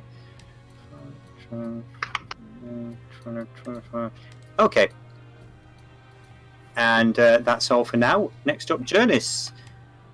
You've probably noticed these two come over here and start wailing on Skullface. So what would you like to do? I take it I didn't hear Glorth go blarg. From where you are, you heard something go galop.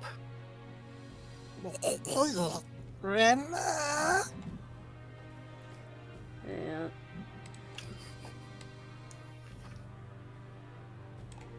30 feet would get me to there.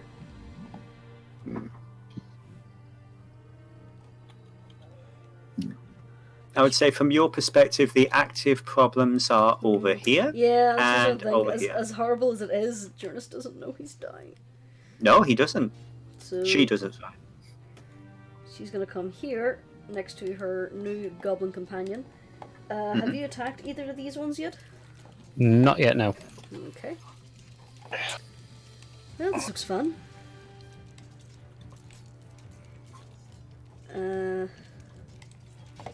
Yeah.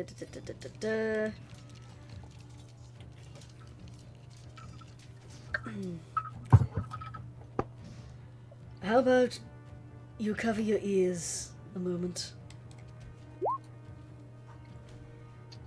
Yeah, Skullface does as she says. DC 13. Okay. I'm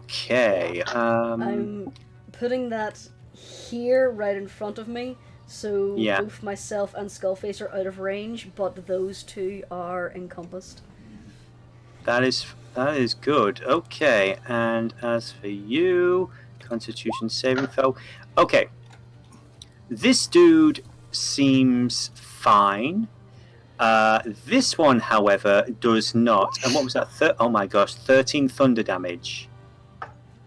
Oh, it was already rolled You know- damage. Never mind, ignore that. Yes. Okay, so you know that scene at the end of Dune with Sting? It's just like his he kind of splits in two and his eyes go white.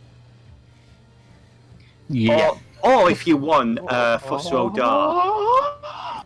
I You was basically- thinking more Sindel from Mortal Kombat. Yeah. So you took care of that one. What happens on a save? They take half damage. Half damage. So half of 13 is going to be 6. 6. Okay. You always run Yeah. down. He looks hurt and everything, but not that hurt. The other one is just dead. I take it he's Anything not else? made of an inorganic material such as stone, crystal, or metal. Sadly not, no. No? Okay. Yeah. Ang, you're up, and yes, that clip is amazing. Skullface goes, Rock, find the other two. Alright. So, let me see. Again, unarmed moving speed of 40. To be fair, though, yeah, it is based on the squares that you move, and you can't go through the building. In theory, you could jump on top of the building if you wanted to try. It depends on how high the building is, because that still counts as your movement. Let's see. 5, 10, 20, 25, 30, 35, 40. Okay. Okay. Move there. You see the gnome lying in a pool of his own blood. You see these mercenaries swarming around him. What do you do?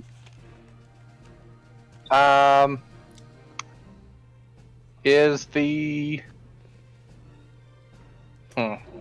Well, I guess to save him, I will...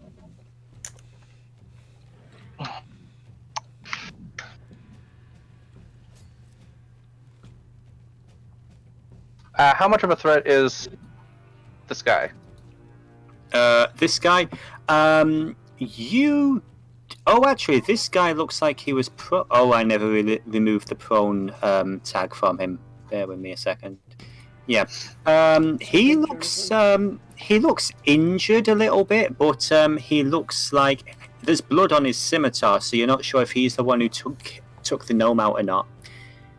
They all look pretty nasty folk. All of these are Okay. dwarves, by the way. All of them have similar expressions to the girl in regards to you and your group. Okay. I will activate. Use my. What is that under? That's Discipline of the Elements ability.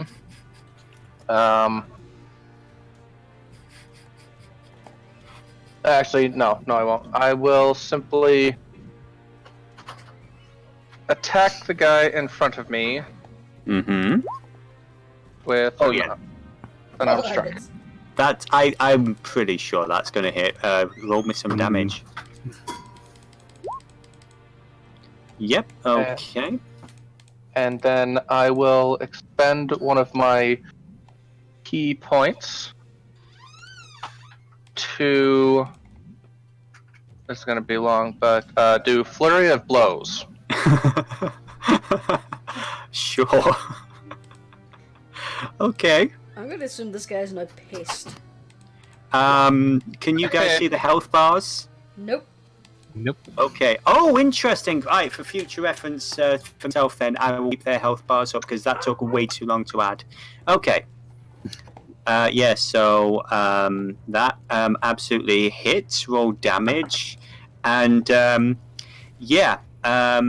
you basically go to do your flurry of blows and everything. You don't actually notice how woozy this guy was to begin with, and basically with the first of your 3 hits, you just like. By the time you stop, you realize he was unconscious, and yeah, he's down. It's just you're basically just beating a corpse and not letting it fall. It's like when you play Mortal Kombat. It was that. It was literally that. So, E Honda. Yeah.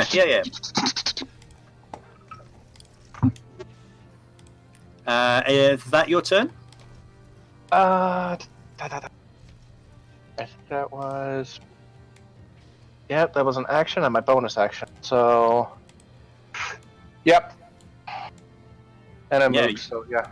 You beat him out. Gorth, I would like you to roll me a d20, please. Come on, success. Net 20. That counts as your first failed death saving throw. I missed your cookies, Grandma.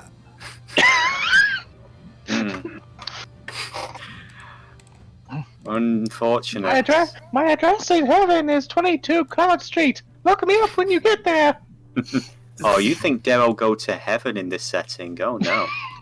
Next up, Skullface. Skullface gently pats his coat where he was hit, and his eyes basically narrow to pinpricks. And Jurnis is still stood next to him, right? So. I was going to say, yeah, Jurnis, you're back over here. Yeah. Miss Camera Woman. Skullface just... This is why you know what? I will add a spectator model. Skullface just takes his pistol, jams it in front of this guy's face, and says, "You fucker, you broke my watch." No. I was going to say it's with a disadvantage. It definitely... I mean, you can't miss, but at the same time, I don't know. I'd say half damage. Yeah, like that is how we're ruling it from now on. If you shoot into someone point blank with a pistol, half damage. If it's a fail. So yeah, roll the damage. Oof. So that's 7. That's unfortunate. That's not bad. You still shot him in the face. Yeah. How is he not dead? Guns and D&D, it's kind of an awkward system. Yeah. Yeah, I would say yeah. Just a flesh wound. Yeah. You basically take a good chunk of the armor that he had off. You see like the shot impacting, and it's less the bullet, it's more the pressure of the armor that's doing the damage. But he's still standing, and he looks nasty. Anything else? Don't think there is anything else I can do, really. I mean, I've not got a weapon in my hand, so I could try punching him. Sure. Okay, so that'd be just a strength check. Unarmed strike. Right, how do I don't know how to... I don't have one set up, so... Unarmed strike is... I believe that is technically a strength check, is it not? Okay, yeah, I believe so. Your unarmed strike is your strength modifier. So a d20 plus whatever your strength is, I think. So d20 plus strength, 1. Yeah. 4. It's like he's not impressed. It's like you give it your best. You're pissed. You give him the hardest hit you can do. To him it feels like a wet slap. No damage, I'm afraid. Kay, though, it is your turn. Kay, is this guy still trying to crawl away? This guy is crawling away, but I would say, for the sake of would Kay notice all the stuff that's going on behind him? Because one dude literally just died. I would say he heard the thoughts, yeah. Okay, so you may decide how Kay would proceed. He's, as a bonus action, because I believe it's a wrong character sheet. I know, I've got 12 characters to deal with at the moment. Welcome to my world. Just going to check and see which one is a bonus action. Neither of them are bonus actions, bugger.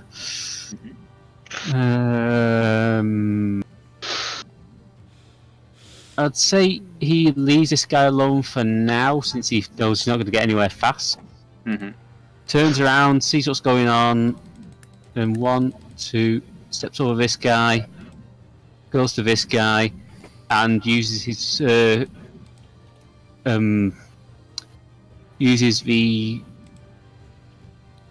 actually no, he summons Prisviel's needle using his action. Okay. Do you want to describe how this looks? Basically, he lifts up his left hand, palm facing towards the right, places his right fist on the palm, and pulls the long crystalline rapier out of his palm. And he's just going to grin. How many of you guys are looking to die today?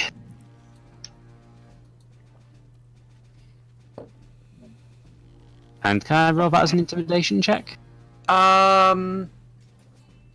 Sure.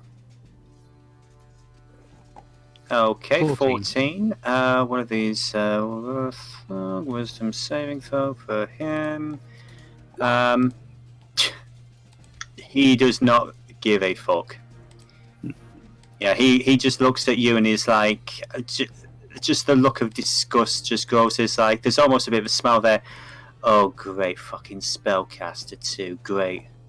I'm gonna enjoy gutting you even more now. Kay's just kind of replying with the same grin. Are there any action? Was that an action to summon it? I believe it is. I'll just have a quick goosey. Packed weapon. Let's see. Yeah, you can use one your action to create. Yeah. Sorry. Yeah. Yeah, that's your turn, I'm afraid. No problem. Okay. Next up, this guy, first of all, he is going to make your acquaintance, and he promised to give you a carve, and he is going to do that. Hit number 1 is an 11. Yeah, that misses. Hit. He doesn't have advantage, I'm sorry. Yeah. Hit number 2. Also, I thought these were supposed to be whispered. Why are they now public? 12 meets it, beats it. You probably didn't set it for his character sheet. Oh, yeah, you keep... Yeah, like I say, I was trying to do a lot of manual things. So, yeah, he misses both times. He looks freaking annoyed. This dude, 5, 10, 15... Let's see. 20.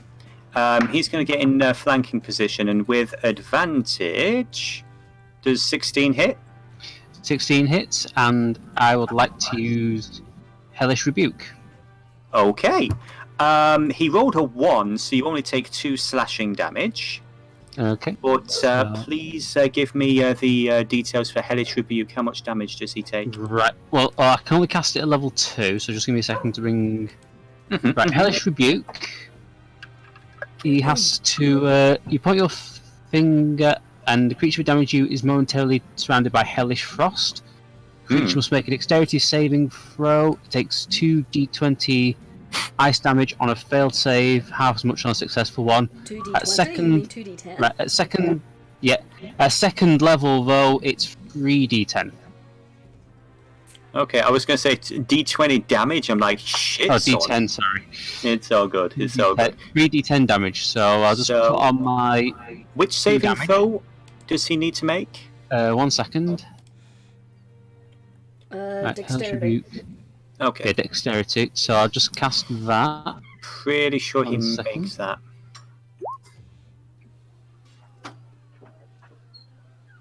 So half of 9 is going to be 4? You say it's half of 19. Oh, 19. Okay, we've got... Yeah, because for some reason 9 came up there. It's 9 for the original one, plus it's 10 for the extra okay. d10. The higher level cast, yeah. Yeah, Yes, okay, I can only cast at level 2, so... So how much is half of that? Half of 19, rounded down, 18, 9. Okay. So this guy, Ang, you would see this best, because this guy runs up, gets into a good position. He actually takes a moment to line up the shot just right, takes 2 swings, takes his swing at Kay. Kay barely flinches, turns around, just points at him, and you just see these ice shards and everything just erupt all over his body, and he's just like, ah! He looks almost dead. As Kay grins, and in Infernus goes, "Your soul is mine." Okay. That's going to be him. Meanwhile, Now this guy's in the intimidated. alley. Oh dear God, he's shouting that again. Yeah. Well, they didn't shout it, he whispered it. Fair enough. Okay. Let's just say 5, 10, 15, 20, 25. And that's going to be a heavy crossbow shot to you. Kay. Does a 20 hit? 20 hits. Give me a d10, please. Right, d10. 1 second. 4. Yeah, you just take 4 points of piercing damage there. Piercing, okay. And let's see. This dude is, let's see, 5, 10, 15, 20, 25, and he's just going to take a slash at Skullface. Okay. Does 11 hit? 11 does not. Okay, so yeah, he misses, and that's going to be their turn. Next up is Miss Springsinger. All right. Second verse, same as the first. I am going to expend a charge of my Pearl of Power and get back my second level spell slot to use on Shatter, right in front of Skullface. Oh, is that all? Only 9? Boo. Okay, so that's going to be a DC 13 for the Thug. And the... Let's see... What is it, Dexterity or Constitution? Constitution. Constitution. Yeah! He fails. And for this dude... Haha! They both got the same. Okay, yes, so that's 9. Okay. Yeah, do you want to describe how that happens? They're both still standing, but... Same enough. I just basically belt out a high-pitched chord. Okay. Does Skullface need to make any save, or is he out I of... casted it right in front of him, so these two are affected, but he is not. Okay, yeah. This one is looking like he is really regretting his decision going down this alley. This other one, he's still standing. He is looking hurt, but still standing. Well, anything else? Bonus action, I'm going to turn to Skullface and go... Yeah, I think you can finish these guys off quite easily. Bardic Inspiration. Okay. Skullface, do you want to give yourself a little we'll say for inspiration and everything, it's going to be... What symbol are we going with? A little heart, yeah. Little heart, okay. Yeah. Inspired! Yeah. Wasn't there someone else who was inspired in this fight? Yeah, It was Ang, wasn't He it? got a point. Ang. There you go. There we go. I still have it. Yeah. I haven't used it yet. Mm-hmm. No, it lasts for 10 minutes, I think. Okay, so next up, ironically enough, Ang. Yep, 10 minutes. What are you going to do? Okay, so since the guy in front of me is apace and is Glorth prone right now? Glorth is prone, face down, bleeding. Okay. This guy here is sort of like covered in ice, and he's just like sort of like traumatized at the moment. He's just sort of like staring at Kay, eyes wide. Alright, I am going to basically step on this guy's body Okay. and use... Don't think I got it put in there. I did not, so I'll just copy it into the chat here. My fangs of fire snake. Use it. And expend 1 key point to reach this guy. Okay. I would say because he's prone and everything and his size, the fire wouldn't hit him. Because that would instantly kill him and that would be mean. Yeah. Yeah, okay. It's the That's merciful thing to do. No. Hey, that's the thing. If you want to burn it this early on, you could always burn a point of mercy, but, you know. No, if he fails this next one, maybe. But I'll go ahead and that's... Okay, a 10? I don't believe a 10 is going to hit. Let me just check. I'm sorry. Yeah, you're just one short. I'm sorry. Do you want to describe how cool it looks, though, as he dodges it? How would I picture this? Be kind of like a one-handed Hadouken, a little bit. Mm-hmm. It's like basically fire extending another 10 feet ahead. Yeah, you see his beard sizzle a bit, but he did manage to duck out of the way just in time. Anything else? Well, I only moved 5 feet, so I will use... I don't know if I can. I'll essentially pounce on that guy and try and hold him down. Yeah, it's becoming your brand. Yeah, okay then, give us a... yeah, I'll allow that. Give us a strength check. 10, and it's this one here, the injured one? The icy? No, this one. Okay. Oh, this dude. Oh, the big guy. Okay, yeah, okay. Thought you were going to say ice is jumping on icy. I would say... Yeah, you got him. He is. You can consider him grappled by you. So let's just say. Bloop. We'll just put him up there for Yeah. visual sake. Mm-hmm. Okay, well done. Anything else? I'm out. Gloth. The caves are calling. That's looking how the blood is on me anymore. Oh no! Okay. For those of you who aren't aware, if you had rolled a 1, that would have been it. I was gonna say, would Kay be able to spend his mercy point? Or You now here's the thing, yeah, because technically you've got 2 characters, and we did kind of discuss maybe you could, but right?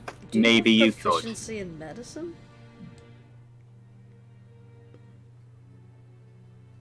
Might be able to stabilize him with a high enough roll. Yeah. That's the problem. I don't think either Skullface or Kay has got anything in medicine. I think at the very least, though, it's like any character can try to stabilize. See, it's not like Jurnis has like 3 first level spell slots with cure wounds. She just doesn't know that her little dwarf is dying. Jesus, you don't even exist in this setting. For all you know.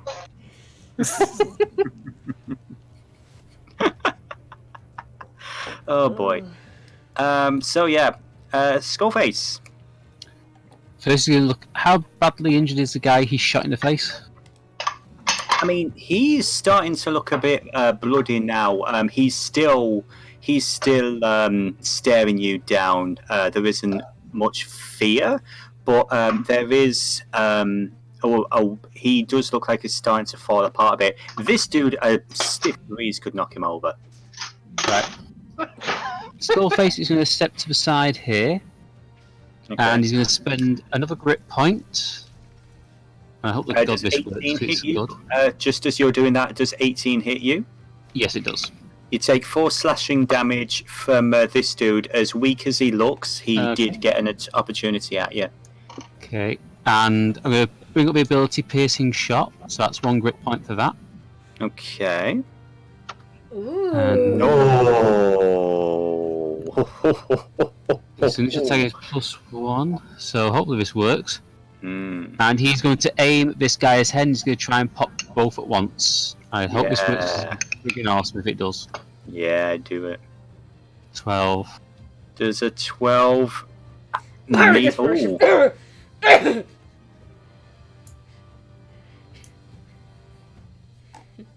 Well, how much damage is that if it were to hit? That would be 6 piercing. You have Okay. 6. So, out of curiosity, does Bardic Inspiration count towards damage? It does not, but he could have used it on his attack. Okay. I mean, he doesn't need to. It gets both okay. of them. Sweet. So, describe what it looks like as the bullet goes through this guy and absolutely creams this guy. Basically, the big dude here, Skullface, just puts the barrel of the tissue straight up to his ear and says, "You shouldn't have broke my watch, you f***." And then blam. Nicely done. Yeah, And he's still around, boys. Like, you basically... Where exactly did you put the gun? Barrel into his ear. I would say just because of the fact that there's no way he would actually survive that. I would say... Oh, wait, did we agree double damage if they're right up close, or is it half damage? Half damage. Oh, Half it's damage, done. Yeah. It's fine. It's done. He moves at the last moment, and it goes through, let's say, his shoulder or something. But yeah, you flat out kill the other one. This dude, however, is looking fucked up. And let's just move this corpse out of the way. Could I as a bonus action, would I be able to? Oh, that counts too. Actually, no. Sorry. I'm gonna waste it. I'm gonna waste it because I want this fucker dead. No such thing as a waste. It is when I've only got one of these between rests. You get it. I'm going to use my action surge. Yes. And I'm going to pull out this. It's basically counted as a scimitar mechanically, but it's like a machete. And he's just going to try and plant it straight into his head like a melon. So, question about swapping out different type of weapons. Does that technically count as an action in and of itself? I don't know, but I'd say he's using his offhand to draw the sword, so... I would say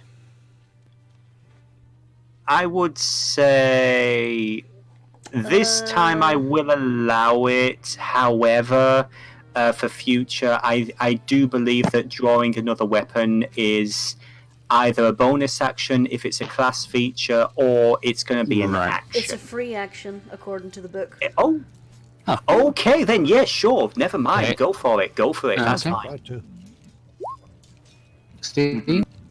Yeah. Basically, as long as he doesn't try to put his pistol away at the same time, you can either draw or stow, not both. So Right, if he there still we holds go. on his pistol and pulls his weapon, he should be fine. So he had 4 hit points left. How do you want to do it? He just splits his head in two like a melon. Okay. As the sword comes, up, I guess. Mm-hmm. You just see he's just staring right at you, just like fucking hate coming out of this dwarf's eyes, as he just basically just like the eyes cloud over a little bit and unfocus as he just collapses in front of you, dead. Skullface just sheaves the machete and looks to Jurnis, just says, "Let's go back to where the others were." That sounds like a good idea. Okay, he's going to use 1, 2, 3, 4 of his movement to get to there. Okay. This girl is slowly coming around, by the way. She's completely tied up, but yeah, she ain't going nowhere. Next up, Kay! Kay just looks to the guy he's just turned into a human popsicle and lunges with Prisfield's needle. It's 13. Okay. 13, I believe, is going to... Are you okay there? What did I miss? Chat! Let's have a goosey. Oh, yeah, I forgot to actually check out the Twitch chat. No, not the Twitch chat, our no. chat. What's this on the Okay. floor? Handbook for the recently deceased? Oh, yeah. So, Yes! that's 9 piercing damage. Yeah, you basically, again, how would you like to describe skewering this dwarf? Kay just grins and just goes, "Say hello to my mother for me, little soul." And just straight into his heart. Okay. Now, as the sword goes in, Aang's over here, so he probably wouldn't see the thin silver thread that comes from the dwarf as he falls, as his body slides off the blade, that wraps around the length of the blade as he falls down and goes into the eye in the pommel. I would say he didn't see that because, again, he pounced. Mm-hmm. Essentially pounced. Yeah. Like in Yeah, basically got his back to him and everything. in that direction. So yeah. Mm-hmm. And Kay's... There's not much Kay can do now, but he just gives this guy here this grin of, "You can run if you like." I'm sure that guy saw it though. Yeah, I'm sure he did. Yeah. Okay. Anything else for you? Like, he just gives that grin and that look of, "You can run if you want to." Mm-hmm. So, intimidation? I would say Yeah, just for the flavour of having seen what he just saw. Because he did see something there, so... Magic, I would say as well, we didn't discuss it, I believe, on stream last week, but yeah, magic is not that common. Yes, okay. Yeah, he does seem a little intimidated by that. What he's going to do, you're going to see. He's going to take a look at Ang over here on his mate. He's going to... Isn't Ang in partial cover? Yes. He's going to look at the rest of his friends. He's going to do the math and realise that he can't hear anything coming from over here. And he is going to dash out of here. 5, 10, 15, 20, 25, 30. 5, 10, 15, 20, 25, 30. And that's going to be his turn. This guy over here, with current disadvantage, he is going to try and take his 2 swings at... That is the wrong character because all the bandits are dead now. First swing is going to be a 12. Does that hit you, Ang? It does not. Second swing, does a 6 hit you? I assume not. Nope.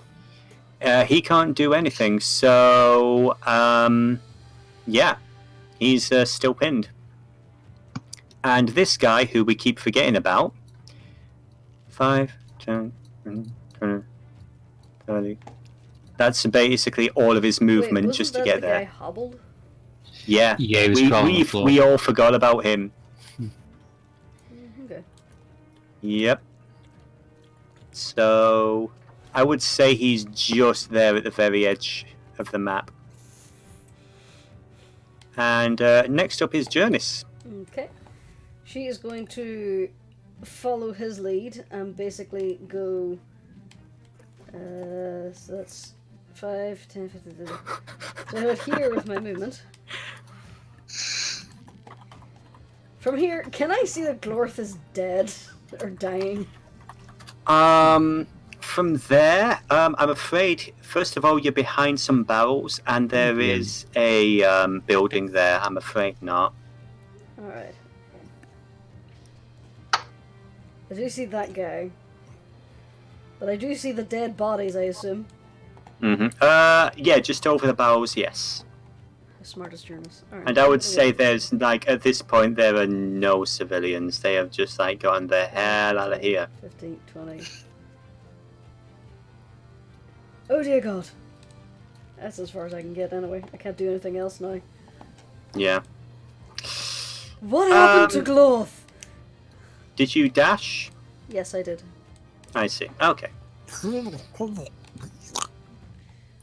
Ang, it is your turn. You are currently right here, and you are holding this guy down. Wait. Bonus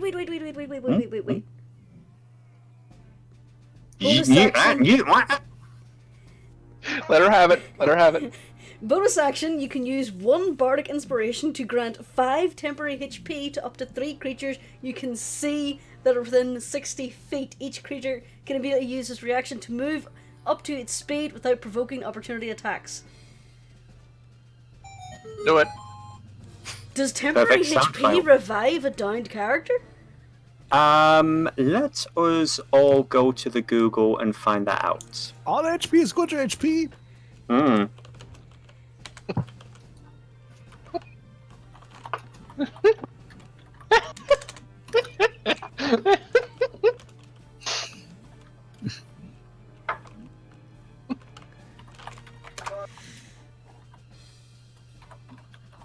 Well, you should die a stupid death. Oh yeah, and slipping on ice, on a patch of ice is real hero stuff. Here's your Medal of Honor. Yes, okay. You can gain temporary hit points when you're unconscious / dying. However... well, it says you remain on 0 hit points, you're still unconscious, and you still need to make death saving throws. Then because what good it doesn't is it? count. Yeah, it doesn't count as temporary hit points. Yeah, sadly. I'm seeing conflicting things. I'm seeing no, I'm seeing yes, and I'm seeing it removes a death save. Most of the things Okay, it comes I up think against it's up to the DM. I would say you get one extra death save then. Thank you. Yeah. Yippee! You're not stabilized, but you get you get an extra death save. I think that's what we're going to rule it as. And then I'm going to take one failure off. I think that's how that. Yeah, exactly. Take one failure off. So, Ang,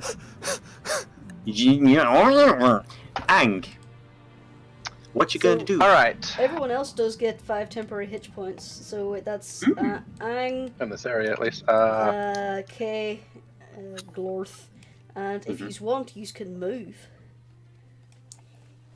Mm-hmm. You can use your reaction to move now without having to wait for your turn. That's interesting. Good say, Kay would remember that this guy's here, so he's going to. So you can move 30 feet. Well, he's going to move to there. All right. What I am going to do, and okay, I'm gonna take this chance, and I am going to growl at this guy and tell him, "Stay down." Come on, not 20. A 13 intimidation. Okay, this guy, let's see, he's going to... yeah. Alright, well, that was a free action, so I still have my other stuff. Alright. Fine. You brought this on yourself. Fuck. 16. I think 16 is going to hit. Because it's technically your. Yeah, I have advantage. I was going to say, as the person grappling, do you have advantage, or is it just? Does it count as disadvantage because you're concentrating on holding them?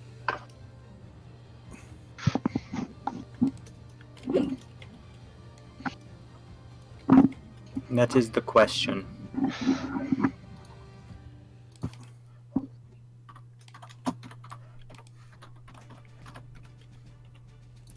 We're all experts. We know what we're doing.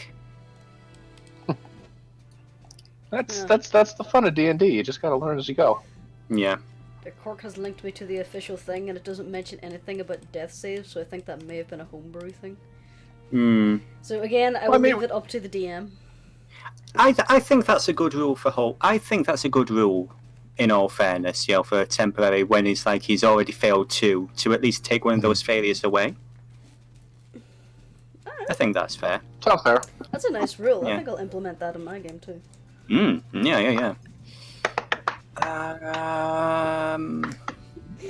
Yeah.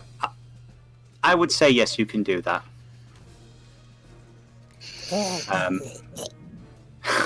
The fucking flies. Okay, so yeah, you were trying to make an unarmed strike. Let's say 16. Yeah, roll your damage. 7. Okay.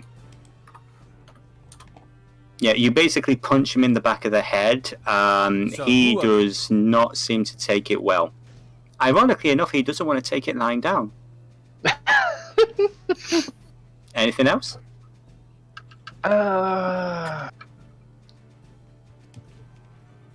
It's like I'm kind of bouncing between two sheets here. 2. Yeah. 2 sheets. Yeah, because I have the thing you gave me open for all the details. Yeah, So this it's is easier than basically trying how I to am pull with it up this. on my main. Yeah. Man, I really wish I could do that one, but...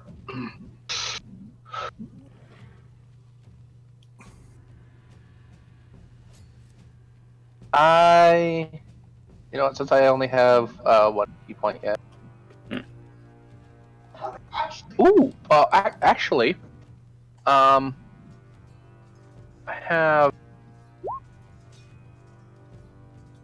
Well, martial arts there, and I can make an extra unarmed strike. Okay. Nice. Very nice. So, wow, Yep. okay. Sure.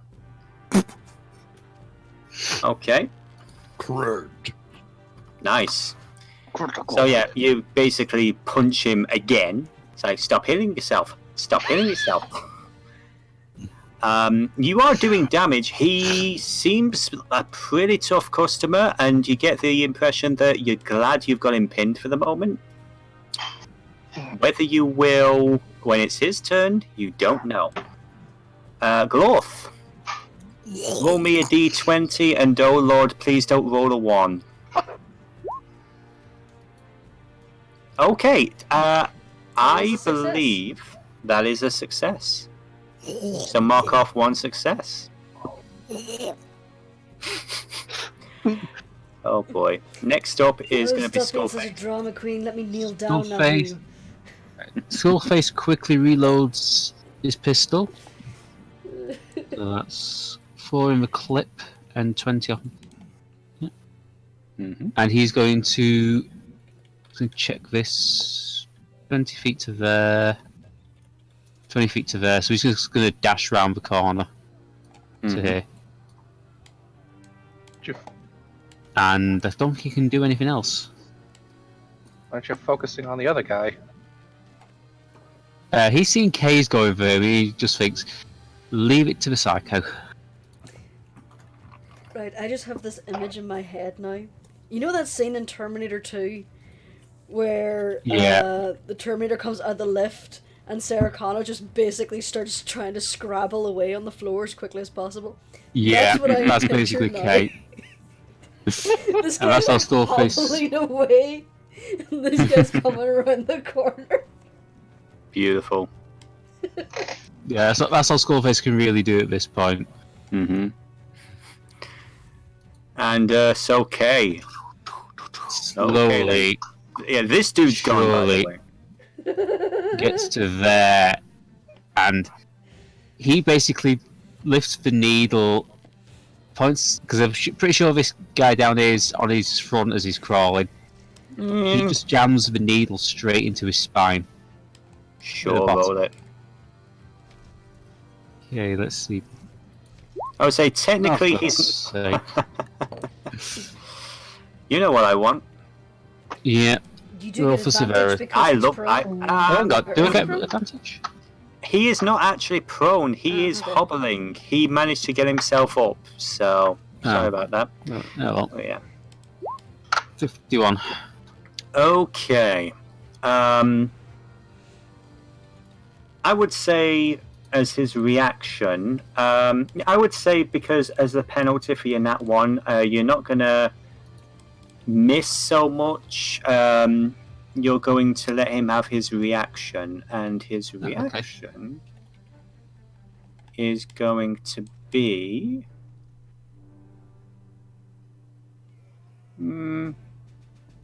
he's just going to make 1 swing with this. That's going to be That a... hits. Yeah, so that's going to be, give me a d6, please. 5. You take 7 piercing damage. Okay. I'm not sure why you've got piercing from a short sword, but there you go. I know, that's always confused me, that. Yeah. Okay. I would call it slashing. Poke him It with doesn't the matter. pointy end? Yeah, that's true, I guess. Boink! Yeah, and that's about it for what Kay can do. Yeah, so sorry about that. Next up is actually going to be his turn. He is going to... Because he's still up, he's going to make 2 melee attacks. One of them's a 15. That hits. Okay, and the second one is going to be a 20. Oh, Okay. That is... Creature, you were actually looking up the exact number, weren't you? No. Lies. Don't lie to me. Don't lie to me now. Okay, so... Better switch it with the. You say, can I use Hellish Rebuke on him? Oh, you can. It's a reaction, isn't it? Yeah, it's a reaction. Okay. So, on the rank sheet. I would say, first It's of once all, per give long me... rest, though. You've already used it. There we go. Damn. Phew. Oh, that's so lucky for him. Give me 2d6. It's a 3 and a 3. 6, 7, 8. You take 10 piercing damage. Right. He's going to use his bonus action to dash, which basically is 30 feet of movement. Because can I, before he does that, can I get attack opportunity? You can. Okay. Needle time. Sticking with the pointy end. 17. Yeah, that's going to hit. Roll it. 7 piercing. Ooh. Okay. I would say, for the sake of flavor, yeah, he looks really badly hurt, but he manages to run. He gets, I would say, from where you're positioned, he gets pretty much to the end of the street you're on now. Before, he runs slap bang into 2 of the guard who have been checking to see what the hell the fuss is about, because a bunch of people ran in this direction. So mechanically, he's further down, but he is out of the fight and arrested by these 2 who are coming towards you, very interested to find out what the hell is going on. And that is your turn. Oh no, that was his turn. This guy, he's still up. He is going to take with disadvantage. That's a 10 to Ang. Does a 10 hit you, Ang? No. Okay, and second verse. Does a 12 hit? Nope. Yeah, he's just swinging. He's just like, he's pissed, but he can't do nothing. Oh, yeah, no. I was going to say, to get up, that would be an action, would it? Or would that be a bonus action? Yeah, that's his action. So, yeah, sure. Yeah, he's just messed up. And this guy, who you forgot about over here... What guy? Where? Exactly, what guy? Yeah, he's gone. What guy? Yeah. Damn, there's another witness. Meanwhile, this guy continues to rot. And, of course, on their turn, Jurnis, just give me a basic perception throw. Oh, dear. Basic perception. While all of this is going on. I'd say with disadvantage, 10. You probably see something out of the corner of your eye. The bitch. That's it. Did she like run past the street, or was it just like a little illusion, or did I not even see?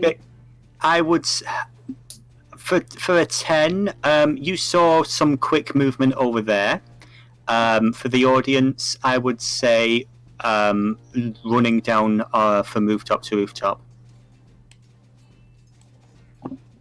Oh god, the body's moving. Next up, Jurnis, what are you going to do? She is going to crouch down and just kind of prod her little gnomish friend. Wiggy wiggy, darling.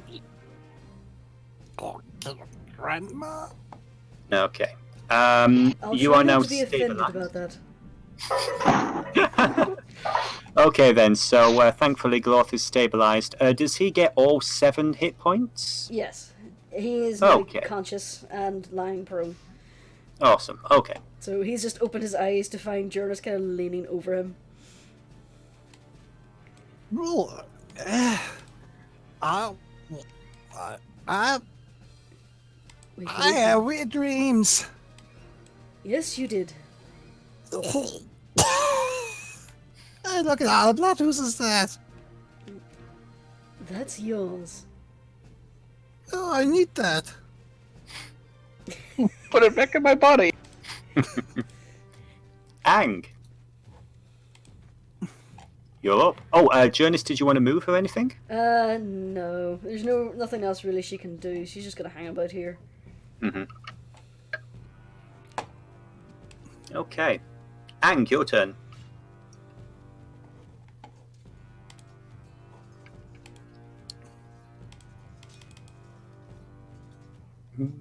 Sefi. Icy. Oh, Or Icy. Why did I say Sefi? Icy. sorry. It's okay. Dum, dum, dum, dum, dum. Forgot whose turn it was. Yeah. All right. Yours, Since, Billy Bill. since I'm pretty sure, actually this character is male this time. Since I'm pretty sure that this guy is close to death and he's being uncooperative, I'm just gonna turn him into a paste. Okay. So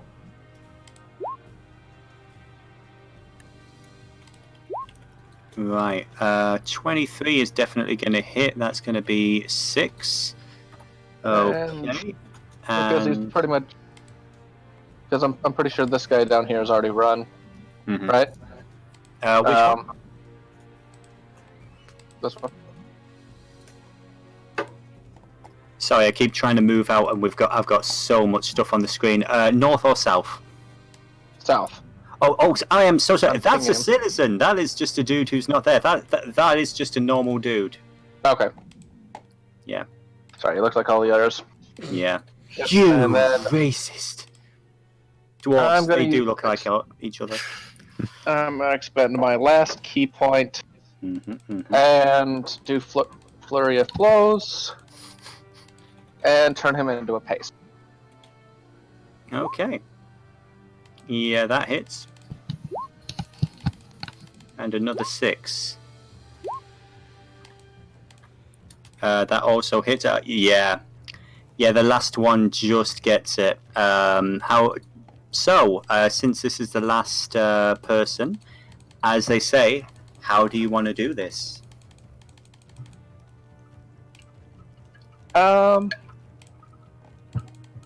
Well, considering I have my full weight on top of him, Mm-hmm.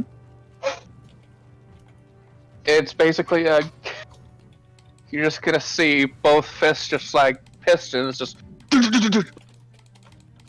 and a cloud of red mist. Beautiful.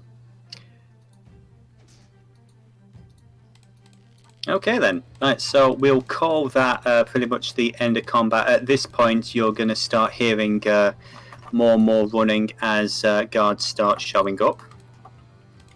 Oh, lovely. Gods. Look between the cat and the goblin beside me. I assume you have some sort of authority to deal with the guards. You could say that. That's good. And he just stands up off this guy, hands dripping with blood. Good job, Brooke. Now get that anchor over there. Okay. So, for the sake of brevity, let's end the dramatic music. Get back onto the streets and everything. I would say that the guards are going to basically give you all the once over. They actually recognise Skullface. Ang, not so much. I was going to say, can we just double check and see how many corpses we had? Yes, you can. Let me just. I'm also gonna poke Glorth again and whisper Right, healing one sec. spell. So 1, 2, 3, 4, 5, 6, 7. So that's 21 gold. And then 2 Goes lives. to 10. So that's 31 gold. Okay.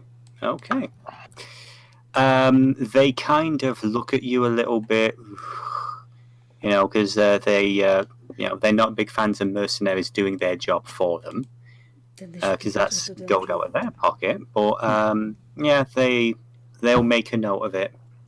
Skullface just looks at him because he notices the look. Goes, yeah, well, if you fuckers did your job at the gates properly, we wouldn't have this problem, would you? Do you actually say that to them? Yeah, he does. 'Cause Okay. he does not get on well with the guard. No, he does not. Okay.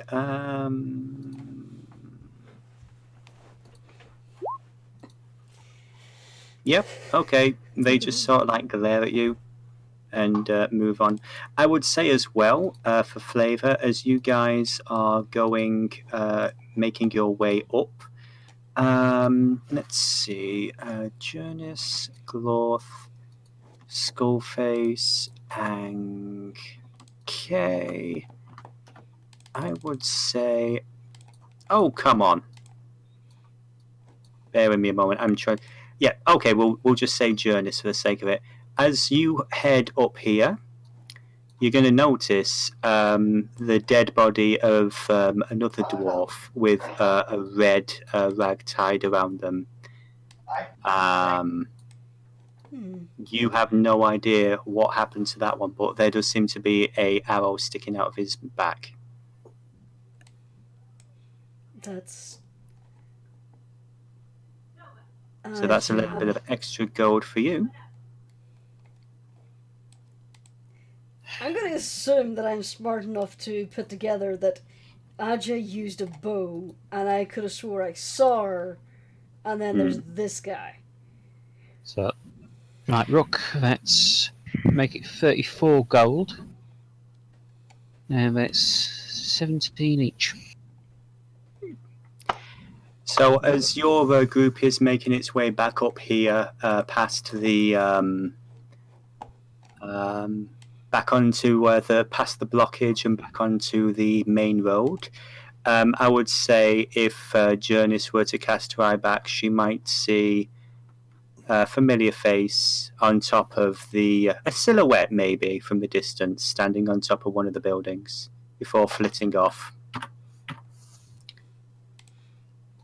And Meanwhile, Gloth gives the guards a big toothy smile with a huge glob of blood running out of his mouth. oh yeah, the guards have not left your side now. It's like you've got an escort of guards. This as a walking on Skullface is checking the watch. It's banged up. It's not working, but it's still fairly intact. Give me a, let's see. Well, to fix it, it'd be a dexterity. Give me an intelligence check to figure out exactly what you'd need to do in order to repair it. I should say, because he's a mountain goblin, I'll just bring up the mountain goblin details. I think closest I've got is Tick Tick Boom. But because I'm also a gunslinger, it gives me proficiency with the Tinker's tools. Yeah. Okay. Half-orc goblin? What the fuck? Yeah, I thought long and hard about this character. Okay. But yeah, he's proficient with Tinker's tools, so... Okay. I would say you don't have double proficiency. Oh no, I've just got plain pro. But yeah. I'd say that you're going to be able to deal with that when you get back to your little part of the Black Keep. Speaking of, let's find the right music to play. We'll just say though, he does have it open in front of Jurnis. Yes. So okay. would she be able to see what's actually inside the case of the watch?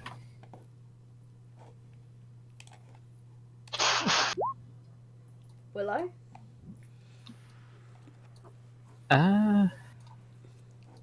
Dennis, your choice. Let's see. I'm sorry, I've got too many tabs open at the moment. Oh yeah, absolutely. Right. She sees facing opposite the clock face is like a little portrait of a little goblin girl. Like 8 years old, something like that. Human-wise, she'd be like 8 years old. Seems a real shame they broke that on you. Skullface just snaps it closed and puts it back. Yeah, it's a shame. We're able to fix it. Well, if you I'm come good. to me tomorrow, I might be able to.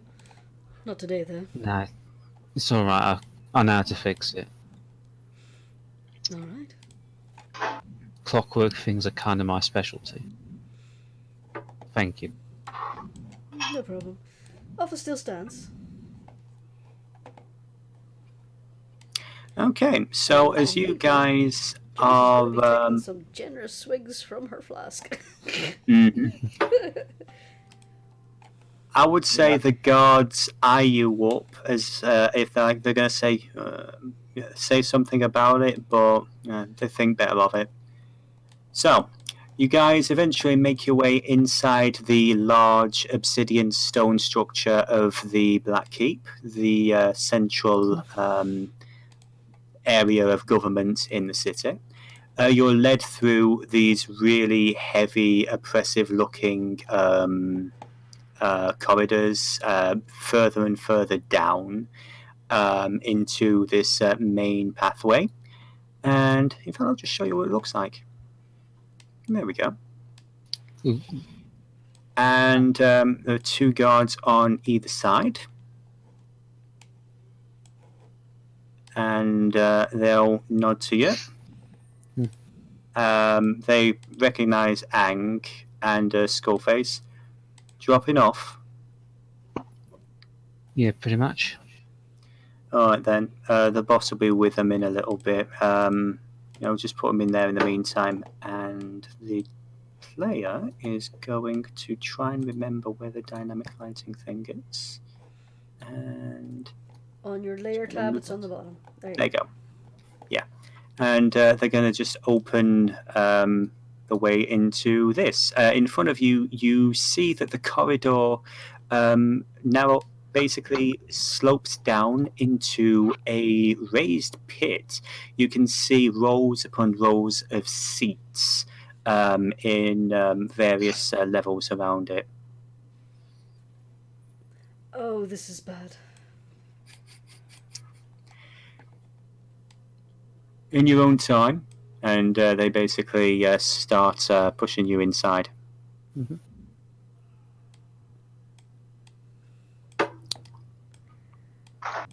I would say that they are going to have Ang and Skullface wait outside, while Galorth, Jurnis, and Kay remain indoors. Yeah, best I keep outside it, and Are Click. Glorth and Kay still like really badly looking? Oh yeah, I'd say so, yeah. But Kay's just grinning. Jurnis is going to very quickly use prestidigitation to clean them up. okay. Yeah, that's useful. Oh, wait, not that one. Oh, I had a stain for years. Thank you very much, Miss Springsteen. Yes, well, I feel like we're going to be speaking to someone important, and these are the kind of people where looks are everything. But that was my favorite stain. Flick my hand and the stain is back. Yay! Okay. While this is going on, Ang and Skullface, you hear an argument coming from one of the side corridors over here that doesn't appear on the map. And again, Specky, we'll just say that I'm going to make a Specky for next week, but you hear a door opening and you see this small Veril. Basically is about 4 or 5 foot tall. Comes to about your height, to be fair, Skullface. Just looking really irritated. Come out one of the side corridors and looks over at you two. You're the two mercenaries, yes? Yes, right. Right, yes, of course. The Watchmaster is ready for you now. He's in his usual moods, completely no help. Do you have the people involved with the Slig situation in there? Skullface just motions over his shoulder towards the chamber. Okay. He'll see them shortly. He wants to see you first. And he just mutters to himself frustratedly, and he goes into another room. Right. Skullface leads the way in. Okay. And because we don't have a map or anything for that, we're just going to head back over to here. And I would say with the... Boop. There we go. It's basically a good indication of what the Black Keep is like. You come face to face with the Watchmaster again, the short gnome with the black and purple trim armor, and a chain of keys around his neck. So, what exactly did you get from our previous meeting when I said I wanted to have a quiet chat with people? Maybe you should tell your idiots at the gate not to let the fucking terrorists in. Yes, we've been interrogating the young girl and the old one that remains. Some very interesting information that we've got from them. And you owe us 34 gold.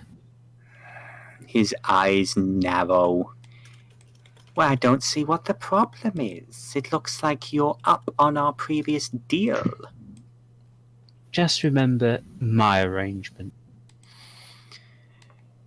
As far as I am concerned, the only arrangement that we have is the recovery of mercenaries. Any other business is nothing to do with me. He narrows his eyes at 10 you. gold to the people in charge, 7 to me out of my cut. As for the rook, he can do whatever the hell he wants with his gold. He sort of like looks over at Ang, a little bit annoyed. You get the impression that he has yet to give Ang a bit of a talk about the way things are done around here. The kid did good. Look, Very good. as far as I'm concerned, and as far as the books are concerned, you are being paid full amount. What you choose to do with your money is your business. By that having said, you have both done very good work, and here, gentlemen, he leans forward and hands you both the amount you are owed for your trouble. Don't kid yourself. We both know, with the exception of the kid here, there ain't no gentleman in this building. You sound just like the bloody rats. Anyway, speaking of... These rats don't put fucking kids in prison for no bloody reason. The Watchmaster just glares at you. Skullface is just glaring right back. Okay. As I was about to say, the rat would actually like to have a chat with you. Turns out he's got some more work for you. Very well. Be off then. He just goes back to his notes, glaring, and as Skullface and Ang step down the corridor, I would say for now, with our poor heroes languishing in some very scary place, I would say that's a good dropping off point for now. So, did we enjoy it? Very much so. I feel like you made up for the fight we missed last time. Yeah. Oh yeah. Oh yeah. Yeah, the thing is, when it comes to balancing encounters from D&D, they always say that you don't want just one or two creatures, because no matter how many hit points they have, they're going to go down super fast because the party's wailing on them. I will say the other side of that is having a large amount of mid-hit point characters, because that is so much stuff to keep track of. So it's the same with anything. It's a balancing act. So, as we do in previous games, any theories, any thoughts?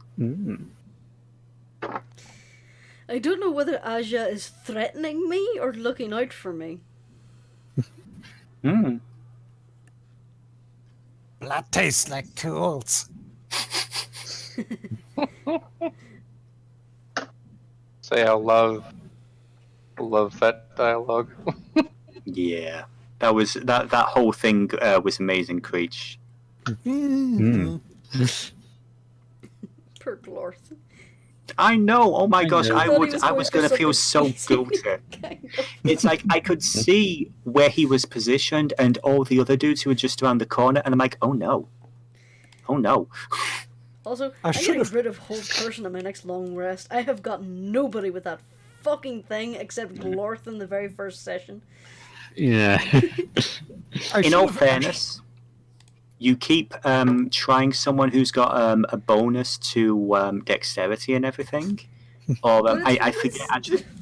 Wisdom. I'm sorry. She actually does have a bonus to a wisdom. I will actually bring up the character sheet for this particular type of NPC.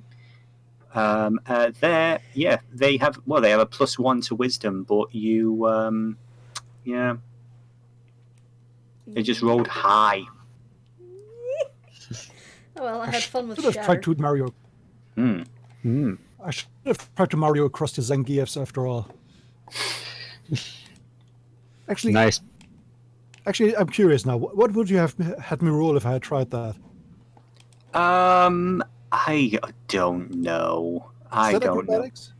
I would say acrobatics, yeah, because anything that's really is acrobatics. Athletics is more strength and stamina based. You know, I'm gonna. Like your jump and such. Of course, it would have worked. Okay. Roll 20, how we love thee. So, last but not least, play the game. Me turning two guys into Yeah. Oh my gosh, yeah. Ang's a bit of a, no pun much. intended, a bit of a beast. Mm. Either that or the piercing shot on the coup de grace from Sephir. Yeah. Fumble of the game. Don't really think there was one, really. Jurnis and their Glorth dying motherfucking woods. almost immediately. Whole person's failing as usual. Yeah. I would say fumble of the game is probably the DM forgetting that Draz was following you the whole time and could have got involved at any point. But I'll be honest with you, there is so much shit to focus on. It's like, Don't worry about it. But yeah. For now, I will say you've made some friends. You've made some enemies. I knew the writers thing was gonna come back and bite us hard on the arse. Oh yeah. The thing I will say as well, Skullface would probably know it, Ang maybe not. The riders have been a bit of a problem for a while now, and they're growing. This is the very first time they've ever been seen inside the city walls. So this is going to be a big cause for concern. So there's two things that could possibly happen now with the writers. Mhm. One, they will back the fuck off because we just slaughtered a good number of them. Or two, they will double down on their hunt for us because we crossed them. Mm. We'll We have find to out see about that how next it week, won't we? gets. Mm. Because one of them got away. Oh yeah. To be fair, I'm gonna say, was that? he only Did really saw they? Kay and Glorth and Ang. I would say say, point of order. Which one do you think got away? Oh yeah, Aja shot him. Yeah. None of them got away. So there were actually no witnesses from the writers that we did it. Happened to be captured, so Yeah. Unless And the god One did. Hab. One. which was the one that escaped? The one who The one that- ran to the right and up, but Aja shot him. Yeah. Oh. Yeah, I was going to say because I moved Jurnis's token up so the stream could see. Basically, as I narrated, as the party is walking past that area, you see one more dwarf with an arrow in the back of his head.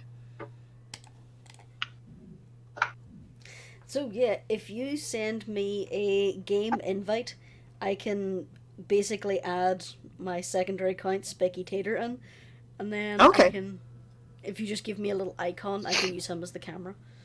Yeah, that's not a problem. I'll get that set up in a little bit for next week.